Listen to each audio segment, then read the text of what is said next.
एक बार चेक कर लें, कई बार बेध्यानी हो जाती है।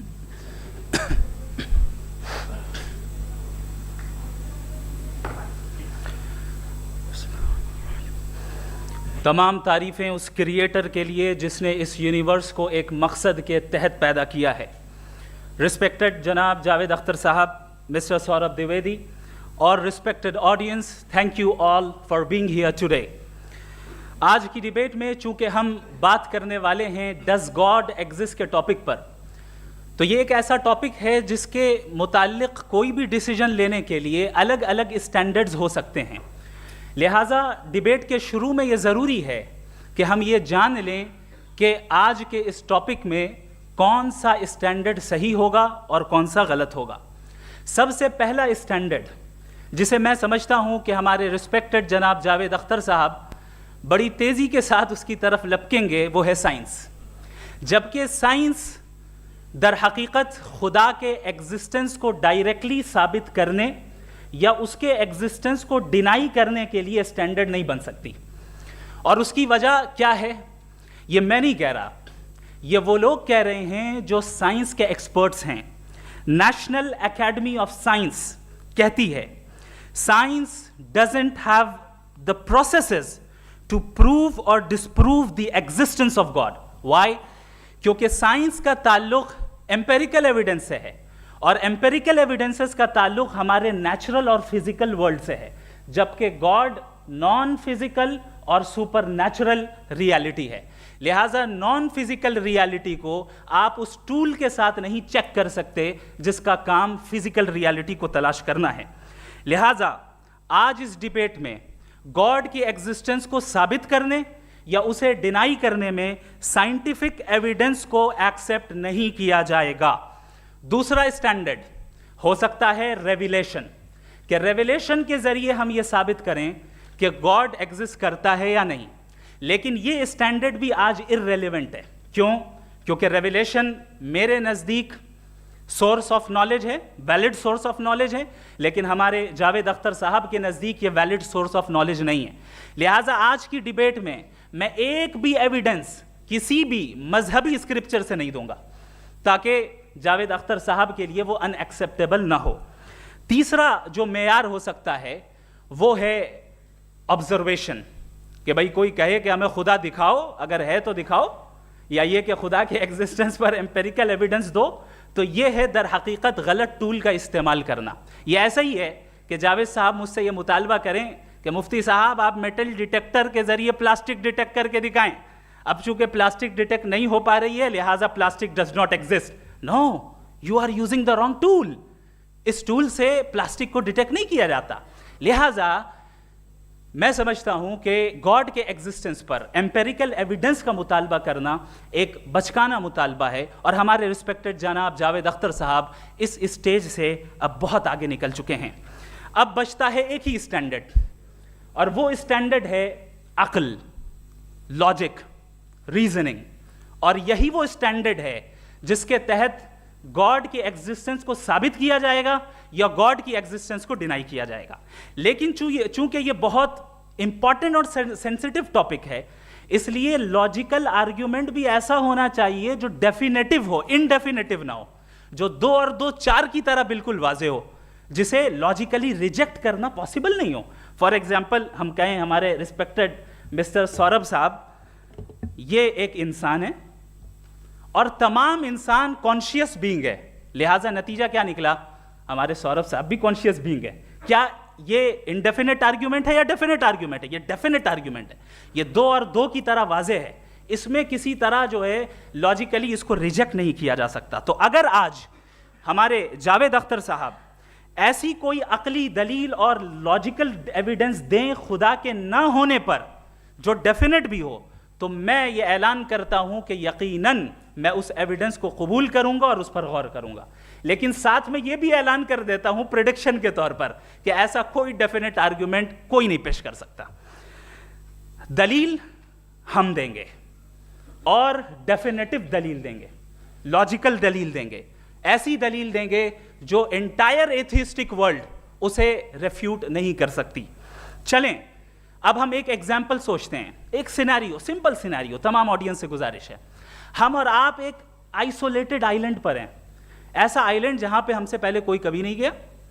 चलते चलते आपके सामने अचानक आपने देखा एक पिंक कलर की बॉल पड़ी हुई है। सबसे पहला सवाल आपके जहन में क्या आएगा कि ये बॉल यहां क्यों आई, कैसे आई, ये पिंक कलर की ही क्यों है, कोई और कलर भी हो सकता था, ये इसी शेप में क्यों है, कोई और शेप भी हो सकता था। नेचुरली आप इस तरफ पहुंचेंगे कि कोई ना कोई है जिसने इन स्पेसिफिक प्रॉपर्टीज के साथ इस बॉल को बनाया है और यहां पे रखा है। चूंकि आप जानते हैं कि ये जो बॉल है इसका एग्जिस्ट करना जरूरी नहीं है, ये एग्जिस्ट कर भी सकती थी, नहीं भी कर सकती थी, और एग्जिस्ट करना ही था तो किसी और फॉर्म में करती, किसी और कलर में करती। अब आप इस बॉल को एक्सपैंड करते चले जाएं, एक्सपैंड करते चले जाएं, एक्सपैंड करते चले जाएं, यहां तक कि ये बॉल यूनिवर्स के साइज की हो जाए। बताइए कि क्या साइज के बढ़ जाने से सवाल बदल जाएगा? हरगिज नहीं बदलेगा।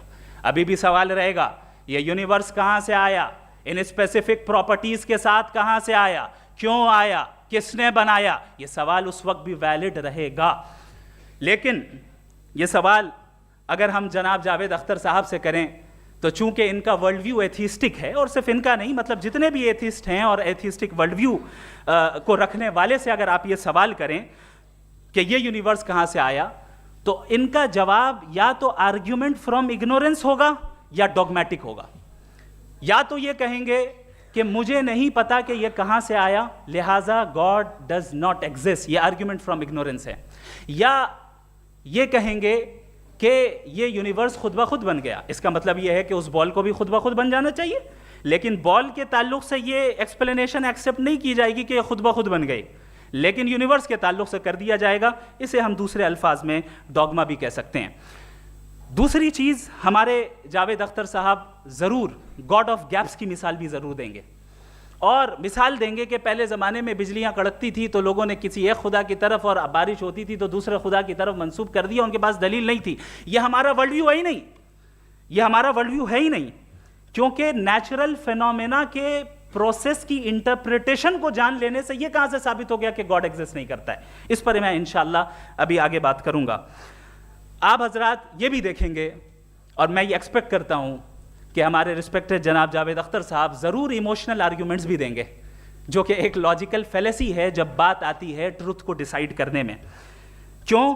मिसाल के तौर पर वो कहेंगे कि अगर गॉड है तो ईविल क्यों एग्जिस्ट करता है, जबकि मैं कहता हूं ईविल का एग्जिस्ट करना गॉड के एग्जिस्ट करने की दलील है, उसके खिलाफ नहीं है। चूंकि अगर गॉड है तो हम सब उसके सामने अकाउंटेबल हैं, और अगर हम अकाउंटेबल हैं तो अकाउंटेबिलिटी के लिए ईविल का मौजूद होना जरूरी है, उसके बगैर हम अकाउंटेबल नहीं हो सकते। और अगर हम अकाउंटेबल नहीं हैं तो हम जनाब जावेद अख्तर साहब से पूछेंगे कि आप बताएं कि फिर सफरिंग इस दुनिया में क्यों है?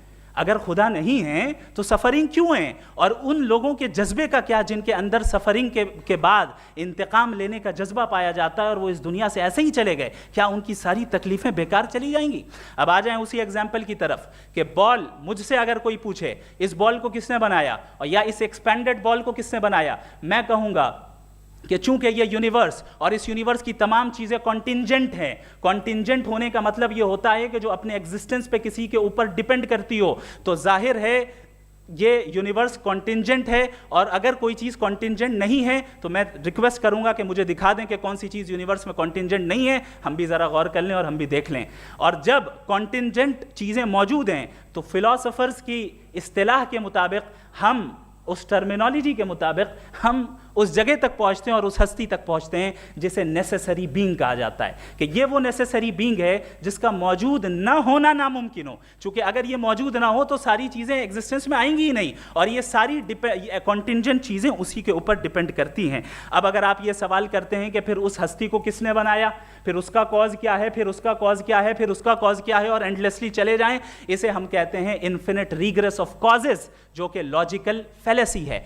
कॉन्सेप्चुअली इन्फिनिटी पॉसिबल है। मिसाल के तौर पे न्यूमेरिकल्स 1 2 3 गिनते चले जाएं, इन्फिनिट नंबर्स हैं। मैं कॉन्सेप्चुअली बात नहीं कर रहा, प्रैक्टिकली रियलिटी में साबित करके दिखाएं कि infinite regress of causes possible है या नहीं। अगर पॉसिबल है तो हम मान लेंगे, मिसाल दे दें, और पॉसिबल नहीं है तो एक ही ऑप्शन बचता है जिसे हम कहते हैं नेसेसरी बीइंग। ऐसी नेसेसरी बीइंग जो इंडिपेंडेंट है, क्योंकि अगर वो डिपेंडेंट हुई तो वो नेसेसरी नहीं रहेगी। ऐसी इंडिपेंडेंट बीइंग जो इटर्नल है, अगर वो इटर्नल नहीं होगी, उसकी बिगिनिंग होगी तो वो खुद कॉन्टिंजेंट है। ऐसी ऐसी बीइंग जो पावरफुल है, क्योंकि कॉन्टिंजेंट को एक्चुअलाइज करने के लिए पावर चाहिए, ऐसी बीइंग जो इंटेलिजेंट है और नॉलेजेबल है, क्योंकि ये यूनिवर्स स्पेसिफिक फॉर्म और स्पेसिफिक लॉज ऑफ नेचर के तहत प्रिसाइजली चल रहा है। Thank you. थैंक यू मुफ्ती साहब। मैं इन दलीलों के बाद जावेद अख्तर साहब से गुजारिश करूंगा, आप बैठ के बोलना चाहेंगे या वहाँ? जी।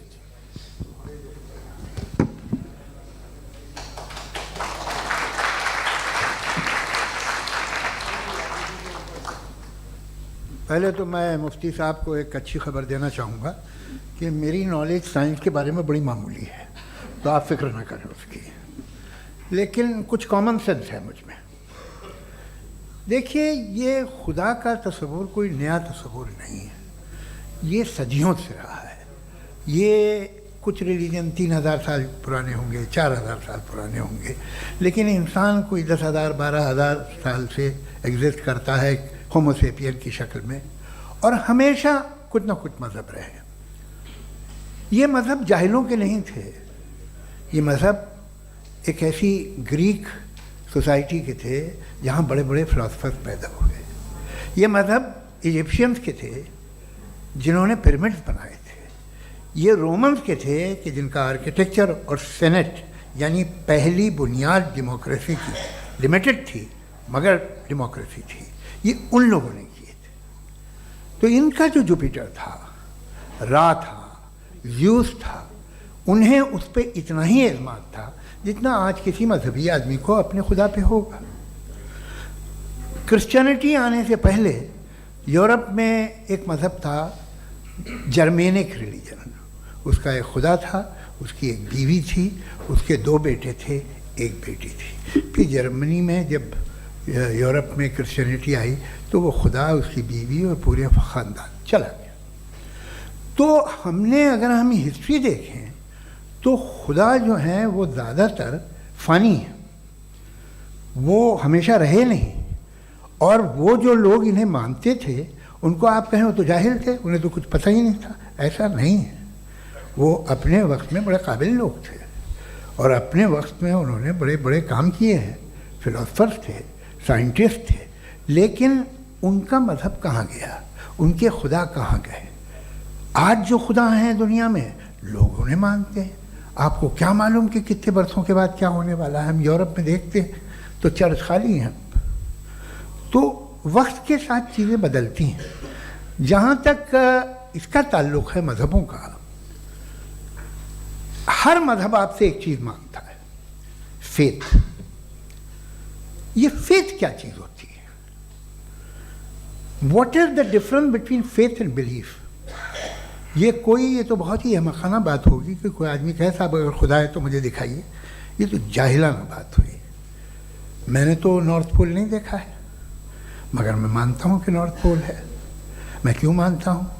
इसलिए कि अगर ये दुनिया राउंड है तो उसका कोई टॉप होगा। कुछ लोग हैं जो वहाँ गए भी हैं, कॉमन सेंस कहता है कि ऐसा होगा, सबूत है, गवाह है, रीज़न है। तो ये मेरा फेथ नहीं है।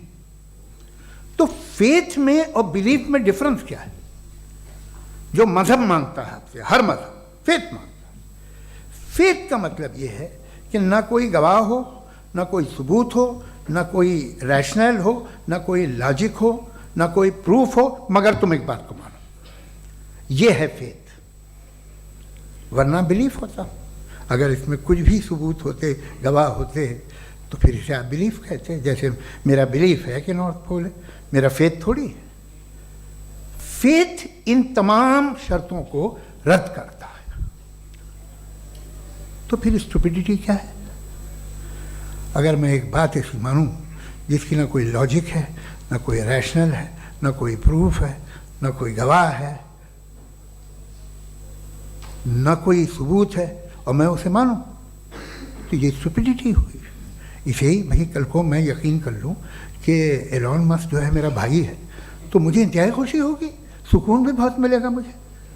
लेकिन और कहे भाई क्यों मानते हो, क्या सबूत है? भाई वो तो अमेरिकन है और तुम तो इंडियन हो, वो तो नस्ल अलग है, तुम्हें कभी मिले भी नहीं।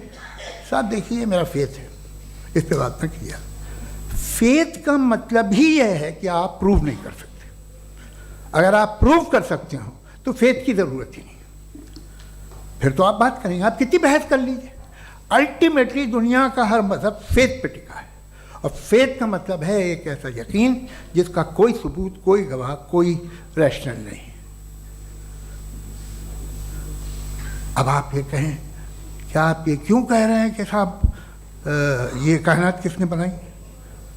कमाल ये है कि आपने बताया कि एक आइलैंड पे गए और एक बॉल देखी।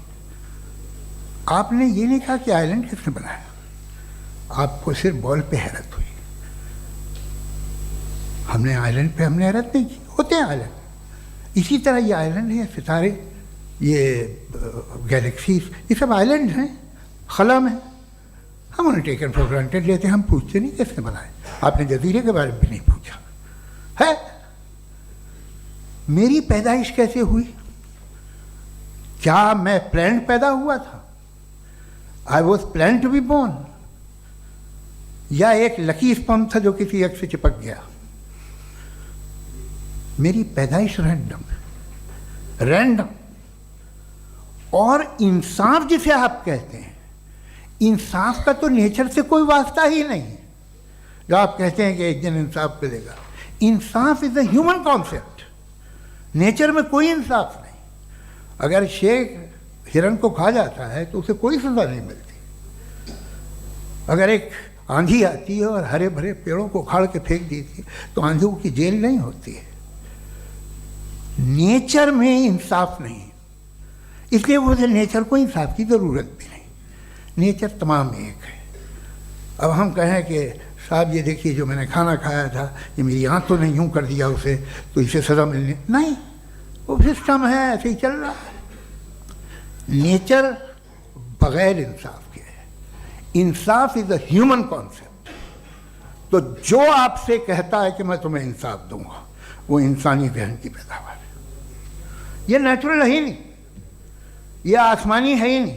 नेचर का तसव्वुर, इंसाफ का तसव्वुर।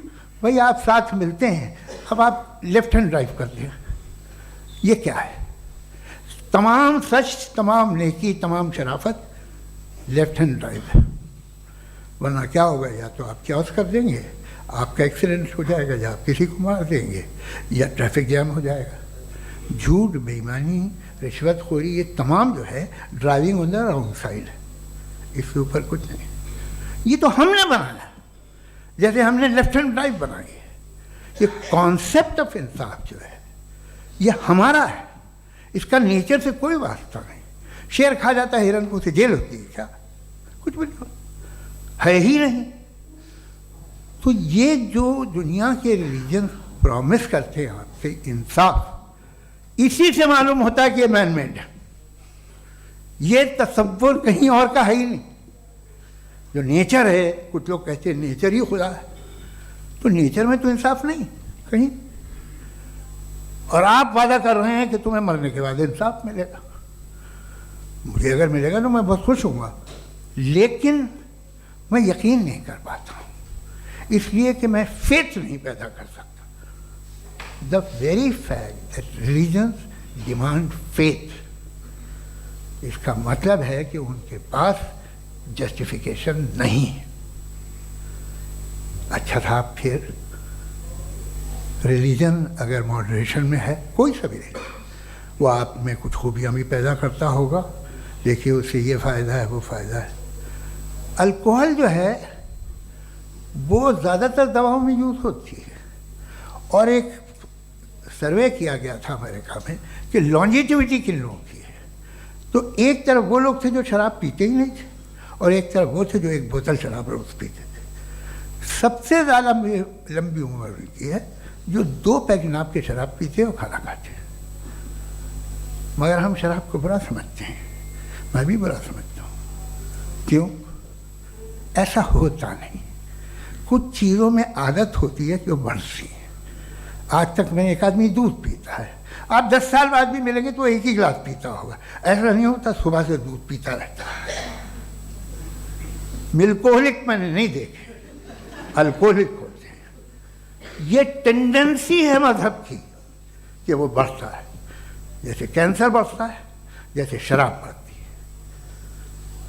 कुछ लोग होंगे जो उसे सही तरह से यूज़ करते। मुझे यकीन है कि हमारे मुफ्ती साहब भी उनमें से एक, इनसे बहुत खुशी हुई मुझे इनसे मिलकर। लेकिन कितने लोग हैं कि आज आप देखते हैं दुनिया में जो तबाहियाँ हैं, इनमें कितना हाथ है उन लोगों का जो बिलीवर कहते था मजहब ये नहीं कहता, ना कहता होगा, मगर जब ये मजहब पीते हैं तो ऐसे बिहेव करते हैं।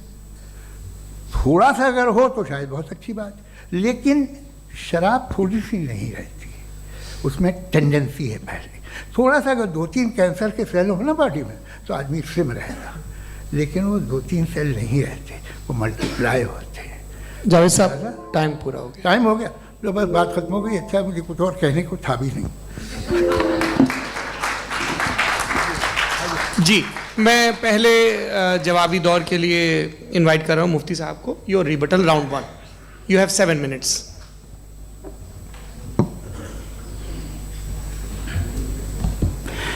Thank you very much Javed साहब, आपकी बात को सुनकर बड़े महजूज हुए हम लोग। महजूज, do you understand? We enjoyed. Okay, अब थोड़ा सा लॉजिकली उसको हम लोग देखते हैं। दरअसल हम लोगों ने कल गुजारिश की थी मुफ्ती साहब से भी, जावेद साहब से भी, कि हिंदुस्तानी ज़बान आम फहम सबको समझ में आ जाए, और जहाँ कहीं आप मुश्किल शब्द इस्तेमाल करें वहाँ बताते भी चलें। Thank you. तो सबसे पहले हमारे रिस्पेक्टेड जावेद साहब ने हवाला दिया कि खुदा फ़ानी है। कितने मजहब आगे चले गए, किसी ने जुपिटर को खुदा माना, किसी ने किसी को माना। मैं कहता हूँ जिसने कॉन्टिंजेंट चीज़ को खुदा माना, गलत माना, वो खुदा ही नहीं, वो खुदा ही नहीं है। हम तो नेसेसरी बीइंग को साबित करने बैठे हैं, वो नेसेसरी कॉज जो इटरनल है, जो अबदी भी है और अजली भी है। हम किसी और को साबित करने नहीं बैठे। दूसरी चीज उन्होंने कहा कि फेथ एंड बिलीफ, ये एक ऐसी डेफिनेशन है फेथ की जो इन्होंने पहली मर्तबा पेश की है, या माफ कीजिएगा इन्होंने पहली मर्तबा पेश नहीं की है, रिचर्ड डॉकिंस ने पहली मर्तबा पेश की है। मुझे मालूम है ये सोर्स कहां से है। एपिस्टेमोलॉजिकली फेथ और बिलीफ का फर्क आप इस तरह नहीं कर सकते सर। फेथ सही भी होता है, गलत भी होता है, बिलीफ सही भी होता है, गलत भी होता है। जो लॉजिक, रीजन और एविडेंस से बैक्ड होगा वो फेथ सही होगा। और आप जिस फेथ की बात कर रहे हैं कि इलॉजिकल है और उसके पीछे नहीं है, तो we are on the same page. हम नहीं मानते उस फेथ को, जो फेथ ऐसा हो जिसके पीछे कोई लॉजिक ना हो, एविडेंस ना हो, हम नहीं मानते। हम तो उस फेथ के कायल हैं जिसके पीछे लॉजिक हो और एविडेंस हो। तो बिलीफ सही भी होता है, गलत भी होता है, फेथ भी सही होता है और गलत भी होता है। तो आज फेथ और बिलीफ के डिफरेंस पे बात नहीं हो रही। आज आप चाहे फेथ एक्सेप्ट कर लें या बिलीफ एक्सेप्ट कर लें, आज ये बात होगी कि ट्रूथ क्या है। चाहे ट्रू बिलीफ सही है या ट्रू फेथ सही है, और फॉल्स फेथ क्या है और फॉल्स बिलीफ क्या है, बात इस पे हो रही। दूसरी चीज इन्होंने पूछा स्टुपिडिटी फिर क्या है।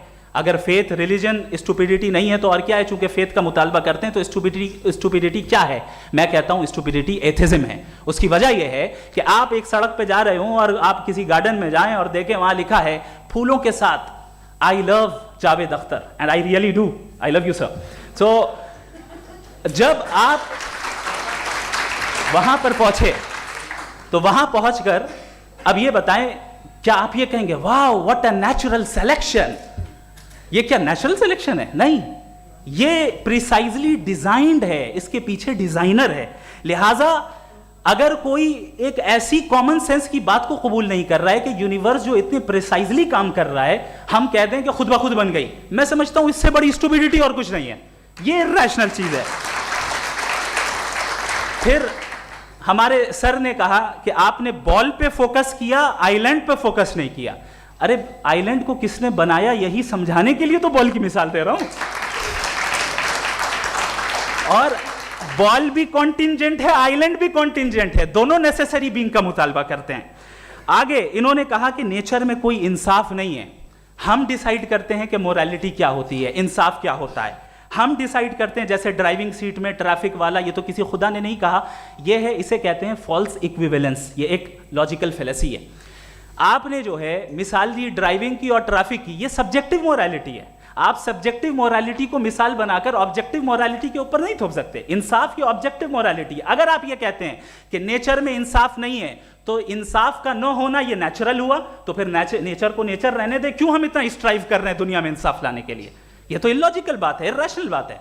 इसलिए बहुत सी चीजें ऐसी हैं जो ऑब्जेक्टिवली जो है इविल या गुड हैं, और बहुत सी चीज़ें ऐसी हैं जो सब्जेक्टिवली हैं। सब्जेक्टिवली जो मोरल होता है या इमोरल होता है उसको हम सोशल कंसेंसस से या पर्सनल प्रेफरेंस से डिसाइड करते हैं, लेकिन जो ऑब्जेक्टिव मोरालिटी है जिसमें इंसाफ आया, जो इन्होंने बार बार रिपीट किया, ये ऑब्जेक्टिव है, सब्जेक्टिव नहीं है। अगर आप कहते हैं ये सब्जेक्टिव है तो मेरा सवाल आपसे ये है, क्या सोशल कंसेंसस के जरिए अगर जुल्म को सही करार दे दिया जाएगा तो आप जुल्म को जस्टिफाई करेंगे? दूसरी चीज, इन्होंने ये कहा कि 2 पैक शराब पी लें तो वो उतने पे नहीं रहता, बढ़ जाता है। यही मामला मजहब के साथ है, 2 पैक आप पी लें बढ़ेगा। तो ये एक ऐसी मिसाल है, इसको कहीं भी फिट कर लें कि आप एथिज्म पे जब फिट करें, जब आप 2 पैक एथिज्म का लेंगे ना तो वो बढ़ बढ़ के नॉर्थ कोरिया बनेगा। Thank you.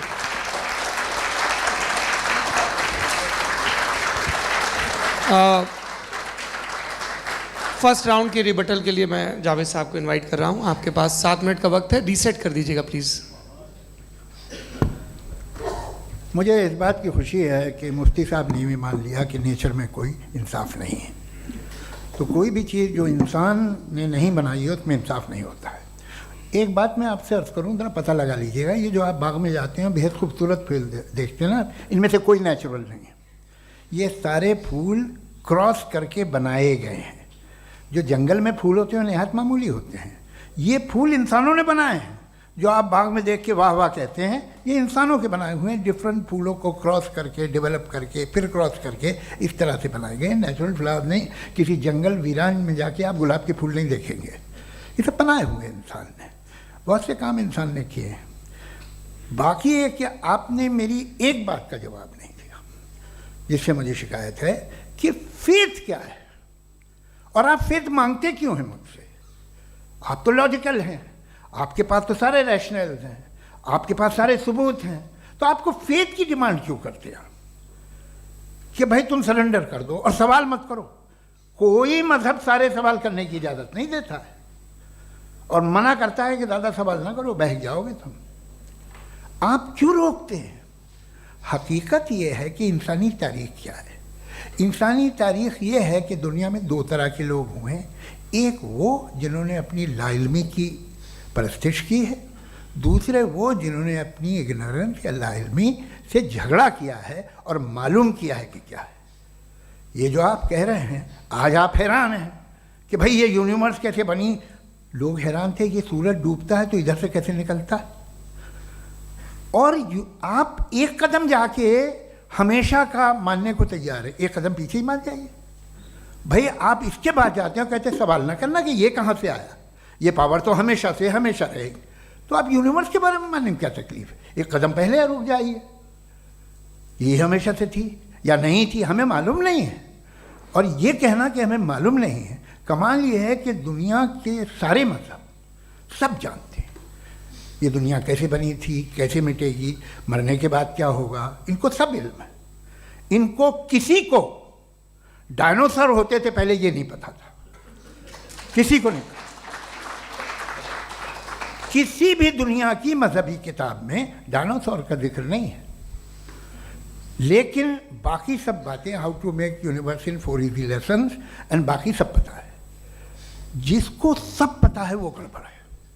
हम में ये इंकिसार, ये ह्यूमिलिटी होनी चाहिए कि हम ये कहें कि हमें ये बहुत सारी बातें नहीं मालूम, लेकिन हम उनकी परस्तिश ना करें, अपनी लाइल्मी को की परस्तिश ना करें, हम उसे पता लगाने की कोशिश करें। जिस दुनिया में आप बैठे हैं सर, ये हॉल जो है, ये इलेक्ट्रिसिटी जो है, ये माइक जो है, जिस हवाई जहाज से आप आए थे, वो जिस कार से आप यहाँ आए हैं, ये सब उन लोगों की बनाई हुई है जिन्होंने सवाल किए थे। ये दुनिया जिसमें आप आज आराम से हैं, ये उन लोगों की बनाई है कि जिन्होंने सवाल किए थे। और हर स्टेज पे इन सवालों को मकरूह कहा गया था, गलत कहा गया था। आप ज़रा तारीख पढ़िए, एक बड़ी दिलचस्प किताब है बर्ट्रैंड रसेल की, जिसमें उसने रिलीजन एंड साइंस कि कब से रिलीजन जो है साइंस के अगेंस्ट है। और हद तो ये है कि भाप के इंजन के खिलाफ थे, स्टीम इंजन के भी खिलाफ थे, और फतवे हुए उन पर, वेटिकन ने दिए। तो ये हमेशा, अभी जैसे ही ये राइट विंगर आते हैं अमेरिका में पावर में, तो वो जो अपना ये क्या बोलते हैं उसे, सीड क्या बोले, सीड क्या जो, हाँ नहीं सीड जो होते हैं जिन पे जी नहीं भाई, वो जो ह्यूमन बॉडी के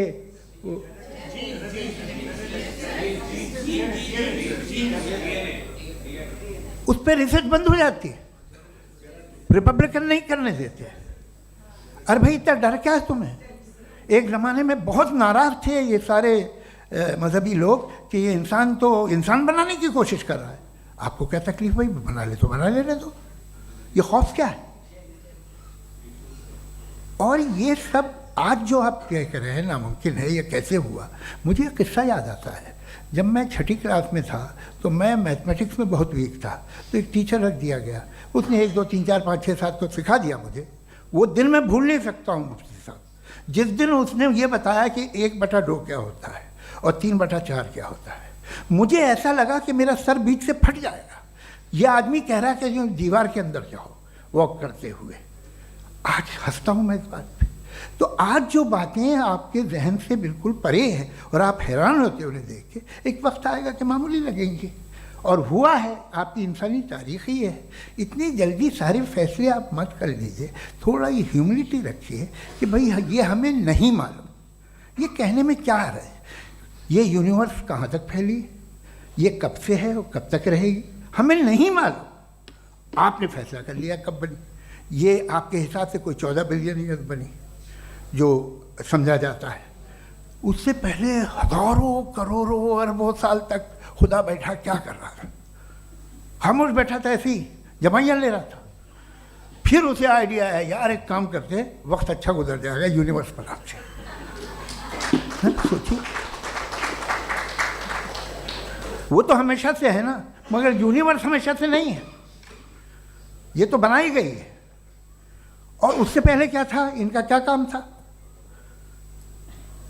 कैसी बात है, ये बड़ा आसान है। जो बात हमें आज धीरे धीरे पता चली है, बरसों 2000 और 2500 साल पहले आपको किसी ने बता दिया कि क्या था, आप मान गए, और तब से वही मान रहे हैं जो 2500 साल पहले कहा गया था। सब कुछ बदल गया है, सॉल्व हो रही हैं चीज़ें।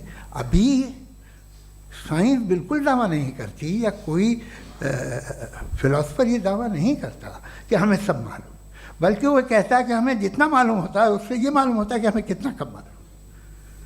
तो हम अपनी जहालत से लड़े, उसकी परस्तिश न करें। जी, टाइम है। Thank you so much. मैं तर्कों की श्रृंखला में राउंड 2 के लिए मुफ्ती साहब को आमंत्रित कर रहा हूँ। आपके पास एक बार फिर से 7 मिनट का वक्त है। शुक्रिया।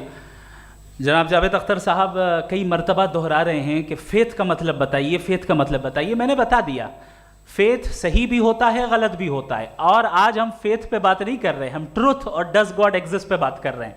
क्या डज गॉड एग्जिस्ट, ये ट्रुथ यानी गॉड है या नहीं है, इसमें से दोनों ट्रुथ क्या है। अब आप उसे फेथ कह लें, बिलीफ कह लें, नॉट माई बिजनेस। उसके बाद आपने कहा कि भाई सवाल करने से मजहब रोकता है। मैं कहता हूं जो रोकता है वो रोकता होगा, मैं नहीं रोकता, बल्कि सवाल करें, सवाल करना चाहिए। सवाल कर करके तो हम आगे बढ़ते हैं, तरक्की करते हैं, और इसीलिए मैं आज यहाँ पे आया हूँ। लेकिन सवाल सिर्फ खुदा से नहीं होगा, आपसे भी होगा। सवाल एथिज्म से भी होगा, सवाल सिर्फ मजहब से नहीं होगा, सबसे होगा। और आज मैं सवाल करूंगा और उम्मीद है कि आप जवाब देंगे। अभी तक आपने वैसे कॉन्टिंजेंसी आर्गुमेंट का कोई जवाब नहीं दिया है। चलें, आपने कहा यूनिवर्स के बारे में इटर्नल क्यों नहीं बोल देते। ये चूंकि लॉजिकली पॉसिबल ही नहीं है कि यूनिवर्स इटर्नल हो।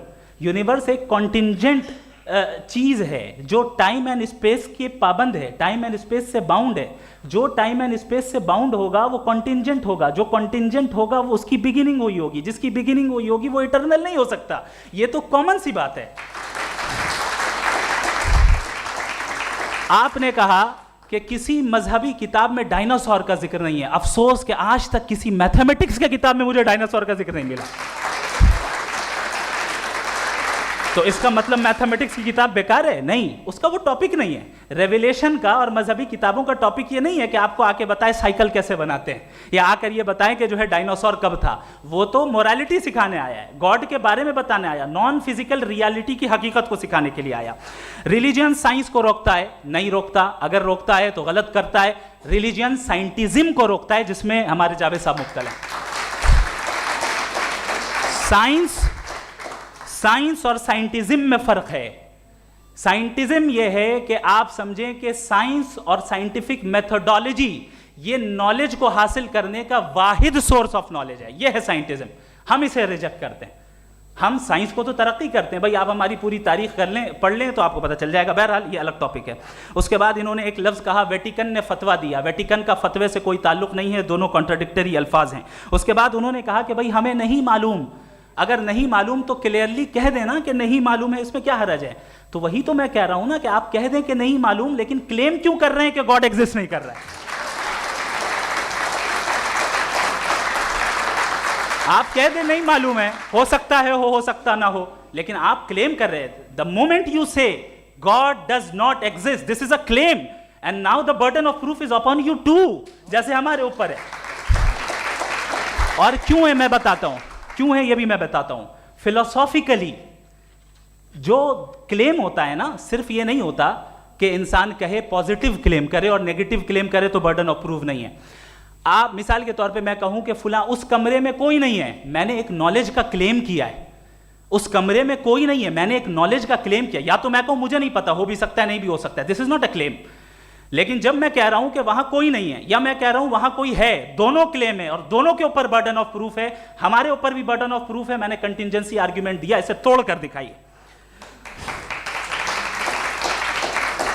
आखिरी चीज, इन्होंने कहा कि खुदा दुनिया बनाने से पहले 150 साल पहले या करोड़ों साल पहले क्या कर रहा था। अरे हजरत, चलें बहरहाल मैं जवाब दे देता हूं। आप हमारे रिस्पेक्टेड पर्सनालिटी हैं, अगर आप नहीं होते तो मैं इसे एंटरटेन ही नहीं करता। टाइम, ये 100 साल पहले या 100 साल बाद, पहले बाद में अभी, ये वो अल्फाज हैं जिनका ताल्लुक टाइम से है। टाइम शुरू ही हुआ है यूनिवर्स की बिगिनिंग के बाद, तो उसके पहले खुदा क्या कर रहा था? सवाल इलॉजिकल है, ये फेलेसी है। यानी आप ये कह रहे हैं कि यूनिवर्स के बनने से पहले खुदा क्या कर रहा था? टाइम के बनने से पहले, पहले का ताल्लुक टाइम से, टाइम उस वक्त था ही नहीं, तो ये सवाल ही इनवैलिड है खुदा के ताल्लुक से।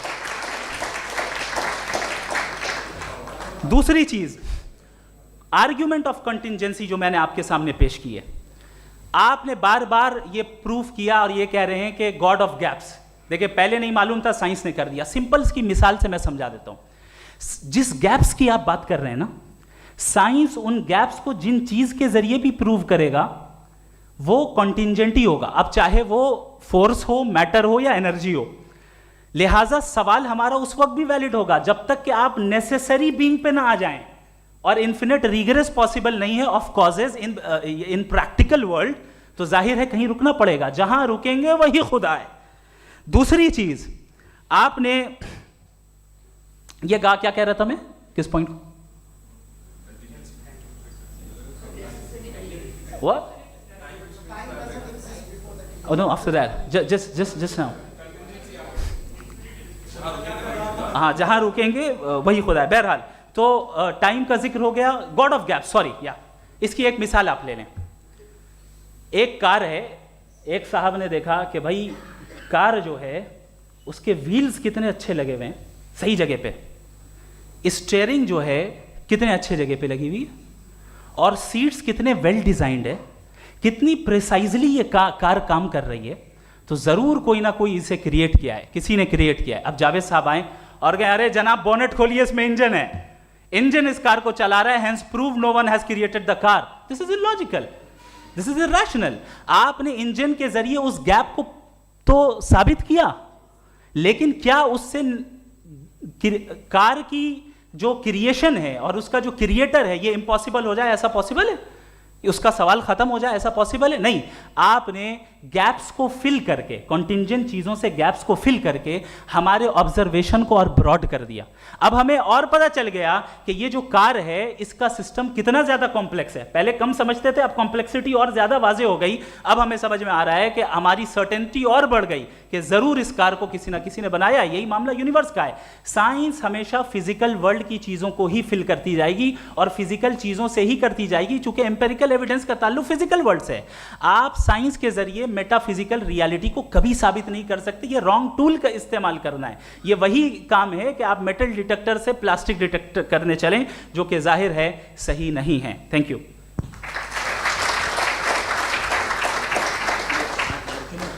जी, ये आर्ग्यूमेंट का राउंड 2 है। हाँ। 7 मिनट है। पहले तो मैं आपसे अर्ज करूं कि आपने कहा कि जब कायनात ही नहीं थी तो वक्त भी नहीं था, कुछ भी नहीं था। कैसे नहीं था? खुदा था। एक एग्जिस्टेंस तो था ना खुदा का। तो जब खुदा था तो वक्त भी होगा। ऐसा नहीं कि कुछ भी नहीं था, खुदा था। अच्छा, बाकी एक आपने कहा साहब आप साबित कीजिए, आपके पास भी लॉजिक है, मेरे पास भी लॉजिक है। आप मेरा जिम्मेदारी नहीं है साबित करना कि खुदा है। बर्टन रसल ने बड़ी अच्छी बात कही। बर्टन रसल ने बड़ी अच्छी बात कही। मैं आपसे अगर ये दावा करूं कि एक चाय की केतली मरीख के चारों तरफ घूम रही है, मार्स के चारों तरफ, तो यह आपका काम नहीं है कि आप साबित करें कि कोई चाय की केतली नहीं है। ये मेरा काम है, मैंने दावा किया है। ये दावा तो मजहबी लोग करते हैं कि खुदा है। मैं क्यों साबित करूं कि नहीं है? जब तक आप मुझे कन्विंस नहीं कर देंगे मैं नहीं मानूंगा। आपकी जिम्मेदारी है, मेरी जिम्मेदारी नहीं है। दोयम ये कि ये जो आप कह रहे हैं, जो गैप्स हैं, ये गैप जब जब किसी मजहब को चैलेंज करते हैं, जब ऐसा कोई बात आती है तो हंगामा हो जाता है कि जब वो चैलेंज करें किसी फेथ को। ये तमाम साइंस जो है इसे मुख्तलिफ जगहों पे मुख्तलिफ वक्तों में मजहब ने रोकने की कोशिश की है। ये किताब है religion and science, Burton Russell की, पढ़िएगा, अच्छी लगेगी आपको। तारीख ही है साइंस, मजहब की साइंस से उसका यही रिश्ता है। अच्छा, अब ये हम सोचें कि बहरहाल ये वजूद जो है मजहब और ये बिलीव इन गॉड इंसान को बेहतर बना देता है।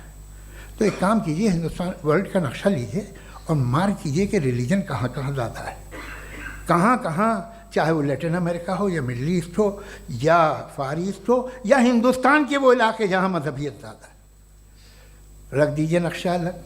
अब दूसरा नक्शा कि कहाँ कहाँ नाइंसाफ़ी, रिप्रेशन, औरतों के हुकूक की पामाली, जुल्म, डिक्टेटरशिप कहाँ है। नक्शा एक ही होगा। तो आप मुझे बताएं कि जो इसका तरकीब इस्तेमाल क्या है। खुदा का तरकीब इस्तेमाल तो बताइए। आप छोटी सी दवा सड़क पे बेचते हैं, उसकी भी तरकीब इस्तेमाल बताते हैं। इसके इस्तेमाल से तो फ़ायदे नहीं हुआ किसी को। जो सारे के सारे ख़राब मुल्क हैं, ख़राब समाज है, वो सारे जुल्म खुदा के नाम पे करते हैं। वो गलत करते हैं, सही करते हैं, मुझे क्या लेना देना उससे। इस्तेमाल से मालूम होता ना। एक विस्की की बोतल कभी शायद देखी हो आपने, लाल रंग की होती है, उस पर रोशनी और छपड़ा इंतहाई खूबसूरत लगती है, क्या बिगाड़ रही है किसी का। उसका इस्तेमाल गलत है, इसलिए आप उसे नापसंद करते हैं। इसका इस्तेमाल गलत है, इस तसव्वुर का इस्तेमाल ही गलत है और हमेशा से गलत हुआ है। आप देख लीजिए, इंसानी तारीख देख लीजिए, आज देख लीजिए, हिंदुस्तान देखिए, दुनिया देख लीजिए क्या हो रहा है। इसे कैसे इस्तेमाल कर रहे हैं फेथ वाले लोग। क्या फेयर हैं, जस्ट हैं, जो अपने खुदाओं पे यकीन रखते हैं? वो किस तरह के लोग हैं? वो लोगों को इंसाफ देते हैं, वो बेहतर इंसान बने। तो इस दवा का फ़ायदा क्या है? चलो बहुत फ़ायदा हो रहा तो मैं इस्तेमाल कर लूँगा। मुझे तो इस दवा का कोई फ़ायदा दिखता ही नहीं। मुझे तो ऐसा लगता, मैं एक और बात बताऊं, अगर कोई आदमी मजहबी है और अच्छा आदमी है तो मैं उसकी बहुत इज्जत करता हूँ, इसलिए कि मेरा ख्याल है मजहबी आदमी का अच्छा होना मुझसे अच्छा होने से ज़्यादा मुश्किल है। भाई हर चीज़ की एक लिमिट है। आप इतना भाग सकते हैं, इतना नहीं भाग सकते, इतना वज़न उठा सकते, इतना नहीं उठा सकते, इतना दूर देख सकते हैं, इतना दूर नहीं देख सकते। उसी तरह कॉमन सेंस कहता है कि आप में नेकी का भी एक कोटा होगा। अब आप अगर सुबह जाते हैं अपनी इबादत गाह और इबादत करते हैं तो बाहर निकलते हैं तो आप तो यही महसूस करते हैं कि आपने एक बहुत अच्छा काम किया, आपकी नेकी का एक बहुत बड़ा कोटा खर्च हो गया जिससे किसी का कोई फ़ायदा नहीं हो। मैं तो नहीं जाता हूँ तो मुझे तो किसी को खाना खिलाना पड़ेगा, किसी बेवा की मदद करनी पड़ेगी, मैं अपना कोटा कैसे कंज्यूम करूँ? आप अपना कोटा सारे मजहबी लोग इंतहाई यूजलेस कामों में यूज़ करते हैं, उसके बाद भी अगर आप में बच्ची है थोड़ी सी शराफत तो भाई वाह क्या बात है।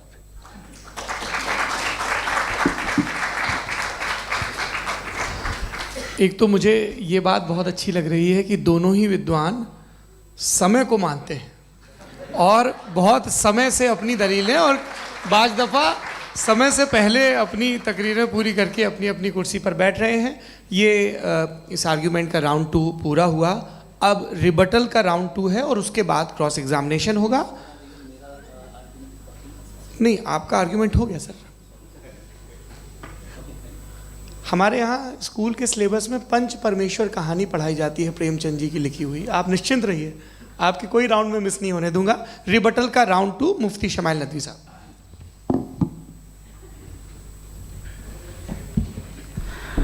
असल में जो हकीकी प्रॉब्लम है, असल प्रॉब्लम है वो ये है कि जावेद साहब के पास कॉन्सेप्ट ऑफ गॉड क्लियर नहीं है। इन्होंने कहा कि कायनात से पहले खुदा तो था, तब भी तो टाइम होगा। ये टाइम कायनात का हिस्सा है। हम खुदा उस खुदा को मानते हैं, नेसेसरी बीइंग का टाइमलेस होना ज़रूरी है चूँकि वो टाइम का क्रिएटर है। जब उसने टाइम को क्रिएट किया तो वो खुद टाइम पे कैसे होगा? उसने जब स्पेस को क्रिएट किया तो खुद स्पेस में कैसे होगा? अगर वो टाइम एंड स्पेस को पहले से ही उसका पाबंद है तो फिर किस चीज़ को उसने क्रिएट किया? लिहाजा ये सवाल गलत है कि खुदा था तो टाइम होगा। बिल्कुल नहीं, टाइम के पाबंद हम हैं, खुदा नहीं है। हम फिजिकल वर्ल्ड से ताल्लुक़ रखते हैं, वो मेटाफिजिकल रियलिटी है। दूसरी चीज़ इन्होंने मिसाल दी कि चाय की केतली हवा में घूम रही होगी और पता नहीं शायद वो बर्टन रसल का उन्होंने हवाला दिया। बहरहाल यही प्रॉब्लम है। प्रॉब्लम यही है कि हम चीज़ों के दरमियान डिफ्रेंशिएट नहीं कर पाते हैं। ये जो आपने मिसाल दी ये इमेजिनेशन है और मैं जो साबित कर रहा हूँ वो लॉजिकल नेसेसिटी है। आप इमेजिन करने आए तो कुछ भी करें, जुपिटर में पिंक एलिफेंट होगा, यूनिकॉर्न होगा, करें, उससे कायनात पे क्या फ़र्क पड़ता है? उससे आप लॉजिकल नेसेसिटी साबित नहीं कर सकते। मैं तो उस प्राइम कॉज की बात कर रहा हूँ, उस नेसेसरी बीइंग की बात कर रहा हूँ जिसके बगैर इस कायनात का एग्जिस्टेंस मुमकिन नहीं है। दूसरी चीज़, मजहब को साइंस चैलेंज करती है वगैरह वगैरह, ये हमारा टॉपिक ही नहीं है। मैं इस पर बात करूँगा तो फिर मेरा वक्त चला जाएगा। मजहब के ऊपर चूँकि हमारी डिस्कशन नहीं है, साइंस को मजहब और बिलखुसूस मैं और हमारा वर्ल्ड व्यू कम अज़ कम साइंस को पीछे नहीं करता है, साइंटिज़म की मजम्मत करता है। इसकी वजाहत मैंने पहले कर दी। दूसरी चीज़ इन्होंने कहा वर्ल्ड का नक्शा लीजिए, वर्ल्ड मैप लीजिए, 2 अलग अलग जगह की। हज़रत मैंने ये होमवर्क किया था और मैंने मिडिल ईस्ट का एक नक्शा लिया और यूरोप का एक नक्शा लिया। ये मजहबी इलाका और ये लिबरल और एथीस्ट इलाका। मुझे पता चला कि सबसे ज़्यादा रेप केसेस जो हैं वहाँ पर है।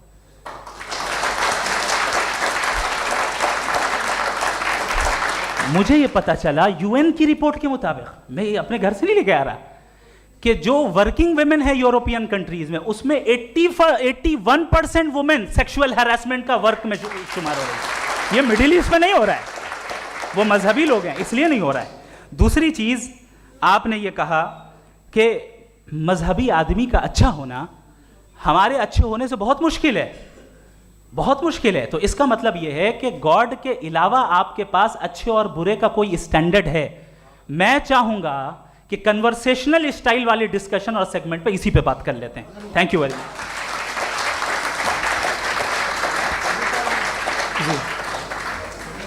ये रिबटल का राउंड 2 है, आपके पास 5 मिनट का वक्त है और इसके बाद क्रॉस एग्जामिनेशन शुरू करेंगे। आप चाहें तो जो इन्होंने सवाल पूछे उनके जवाब आप रिबटल में भी दे सकते हैं। जी जी, देखिए पहले तो ये बात कि ये मिसाल गलत नहीं है, गलत है।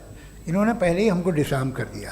पहले अकल से मामला सॉल्व नहीं हो सकता, लॉजिक से आप पहुंच नहीं सकते।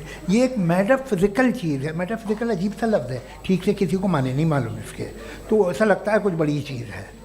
अरे भाई क्या होता है मेटाफिजिकल, बताओ, खड़ी हो। ये एक लफ्ज़ है जो कहीं भी इस्तेमाल हो जाता है।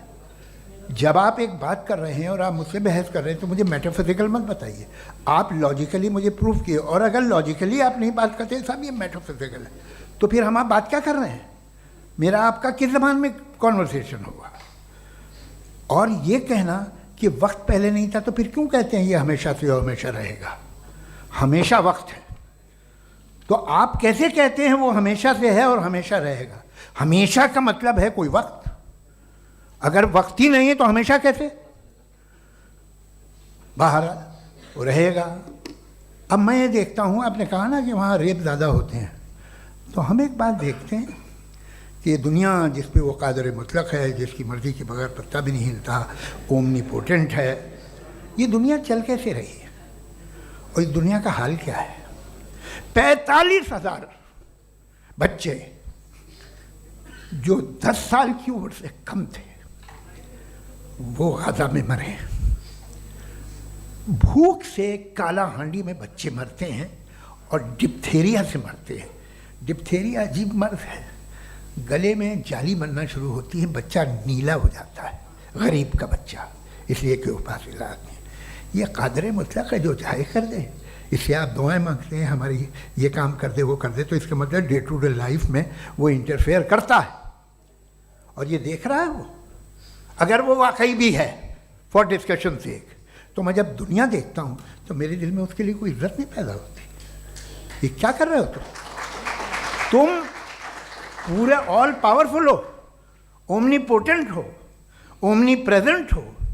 तुम तो वहाँ गाजा में रहे होगे ना, तुम हर जगह हो। तुम देख रहे थे कि बच्चे की कैसे धज्जियाँ उड़ रही, तुम देख रहे थे और तुम चाहते हो मैं तुम्हारी परस्तिश करूँगा, तुम हो भी। अरे यार, इससे अच्छे तो हमारे चीफ प्राइम मिनिस्टर हैं, कुछ तो ख्याल करते हैं। कमाल है, आप किसकी इबादत कर रहे हैं? अगर वो है भी, ये दुनिया नाइंसाफी से, जुल्म से, जबर से, तशद्दुद से भरी हुई। और आप ये मत कहिएगा कि वो देख रहा है और वो बताएगा एक दिन। अगर वो देख रहा है और इंटरफेयर नहीं करता तो आप दुआ क्यों मांगते? आप कहते हैं मेरा ये काम करा दे, इसके मतलब है वो दखल दे सकता है, वो आपको नौकरी दिलवा सकता है, भले दूसरे आदमी को न मिले, मगर आपका काम कर देगा चूंकि आपने दुआ मांगी है। तो जब वो आपको नौकरी दिला सकता है, लड़की की शादी कर सकता है, बेटे को ग्रीन कार्ड दिलवा सकता है, तो कम से कम ये जो मर रहे हैं बच्चे, इनको रोक दे, कुछ तो करे। मुझे तो दुनिया में, इस दुनिया का कोई मालिक है, इसका ओमनीपोटेंट कोई रूलर है, और ये दुनिया ऐसी चल रही है। मैं तो चाहूँगा कि भाई ना हो, अगर हो तो बड़ी शर्मिंदगी की बात है। शुक्रिया।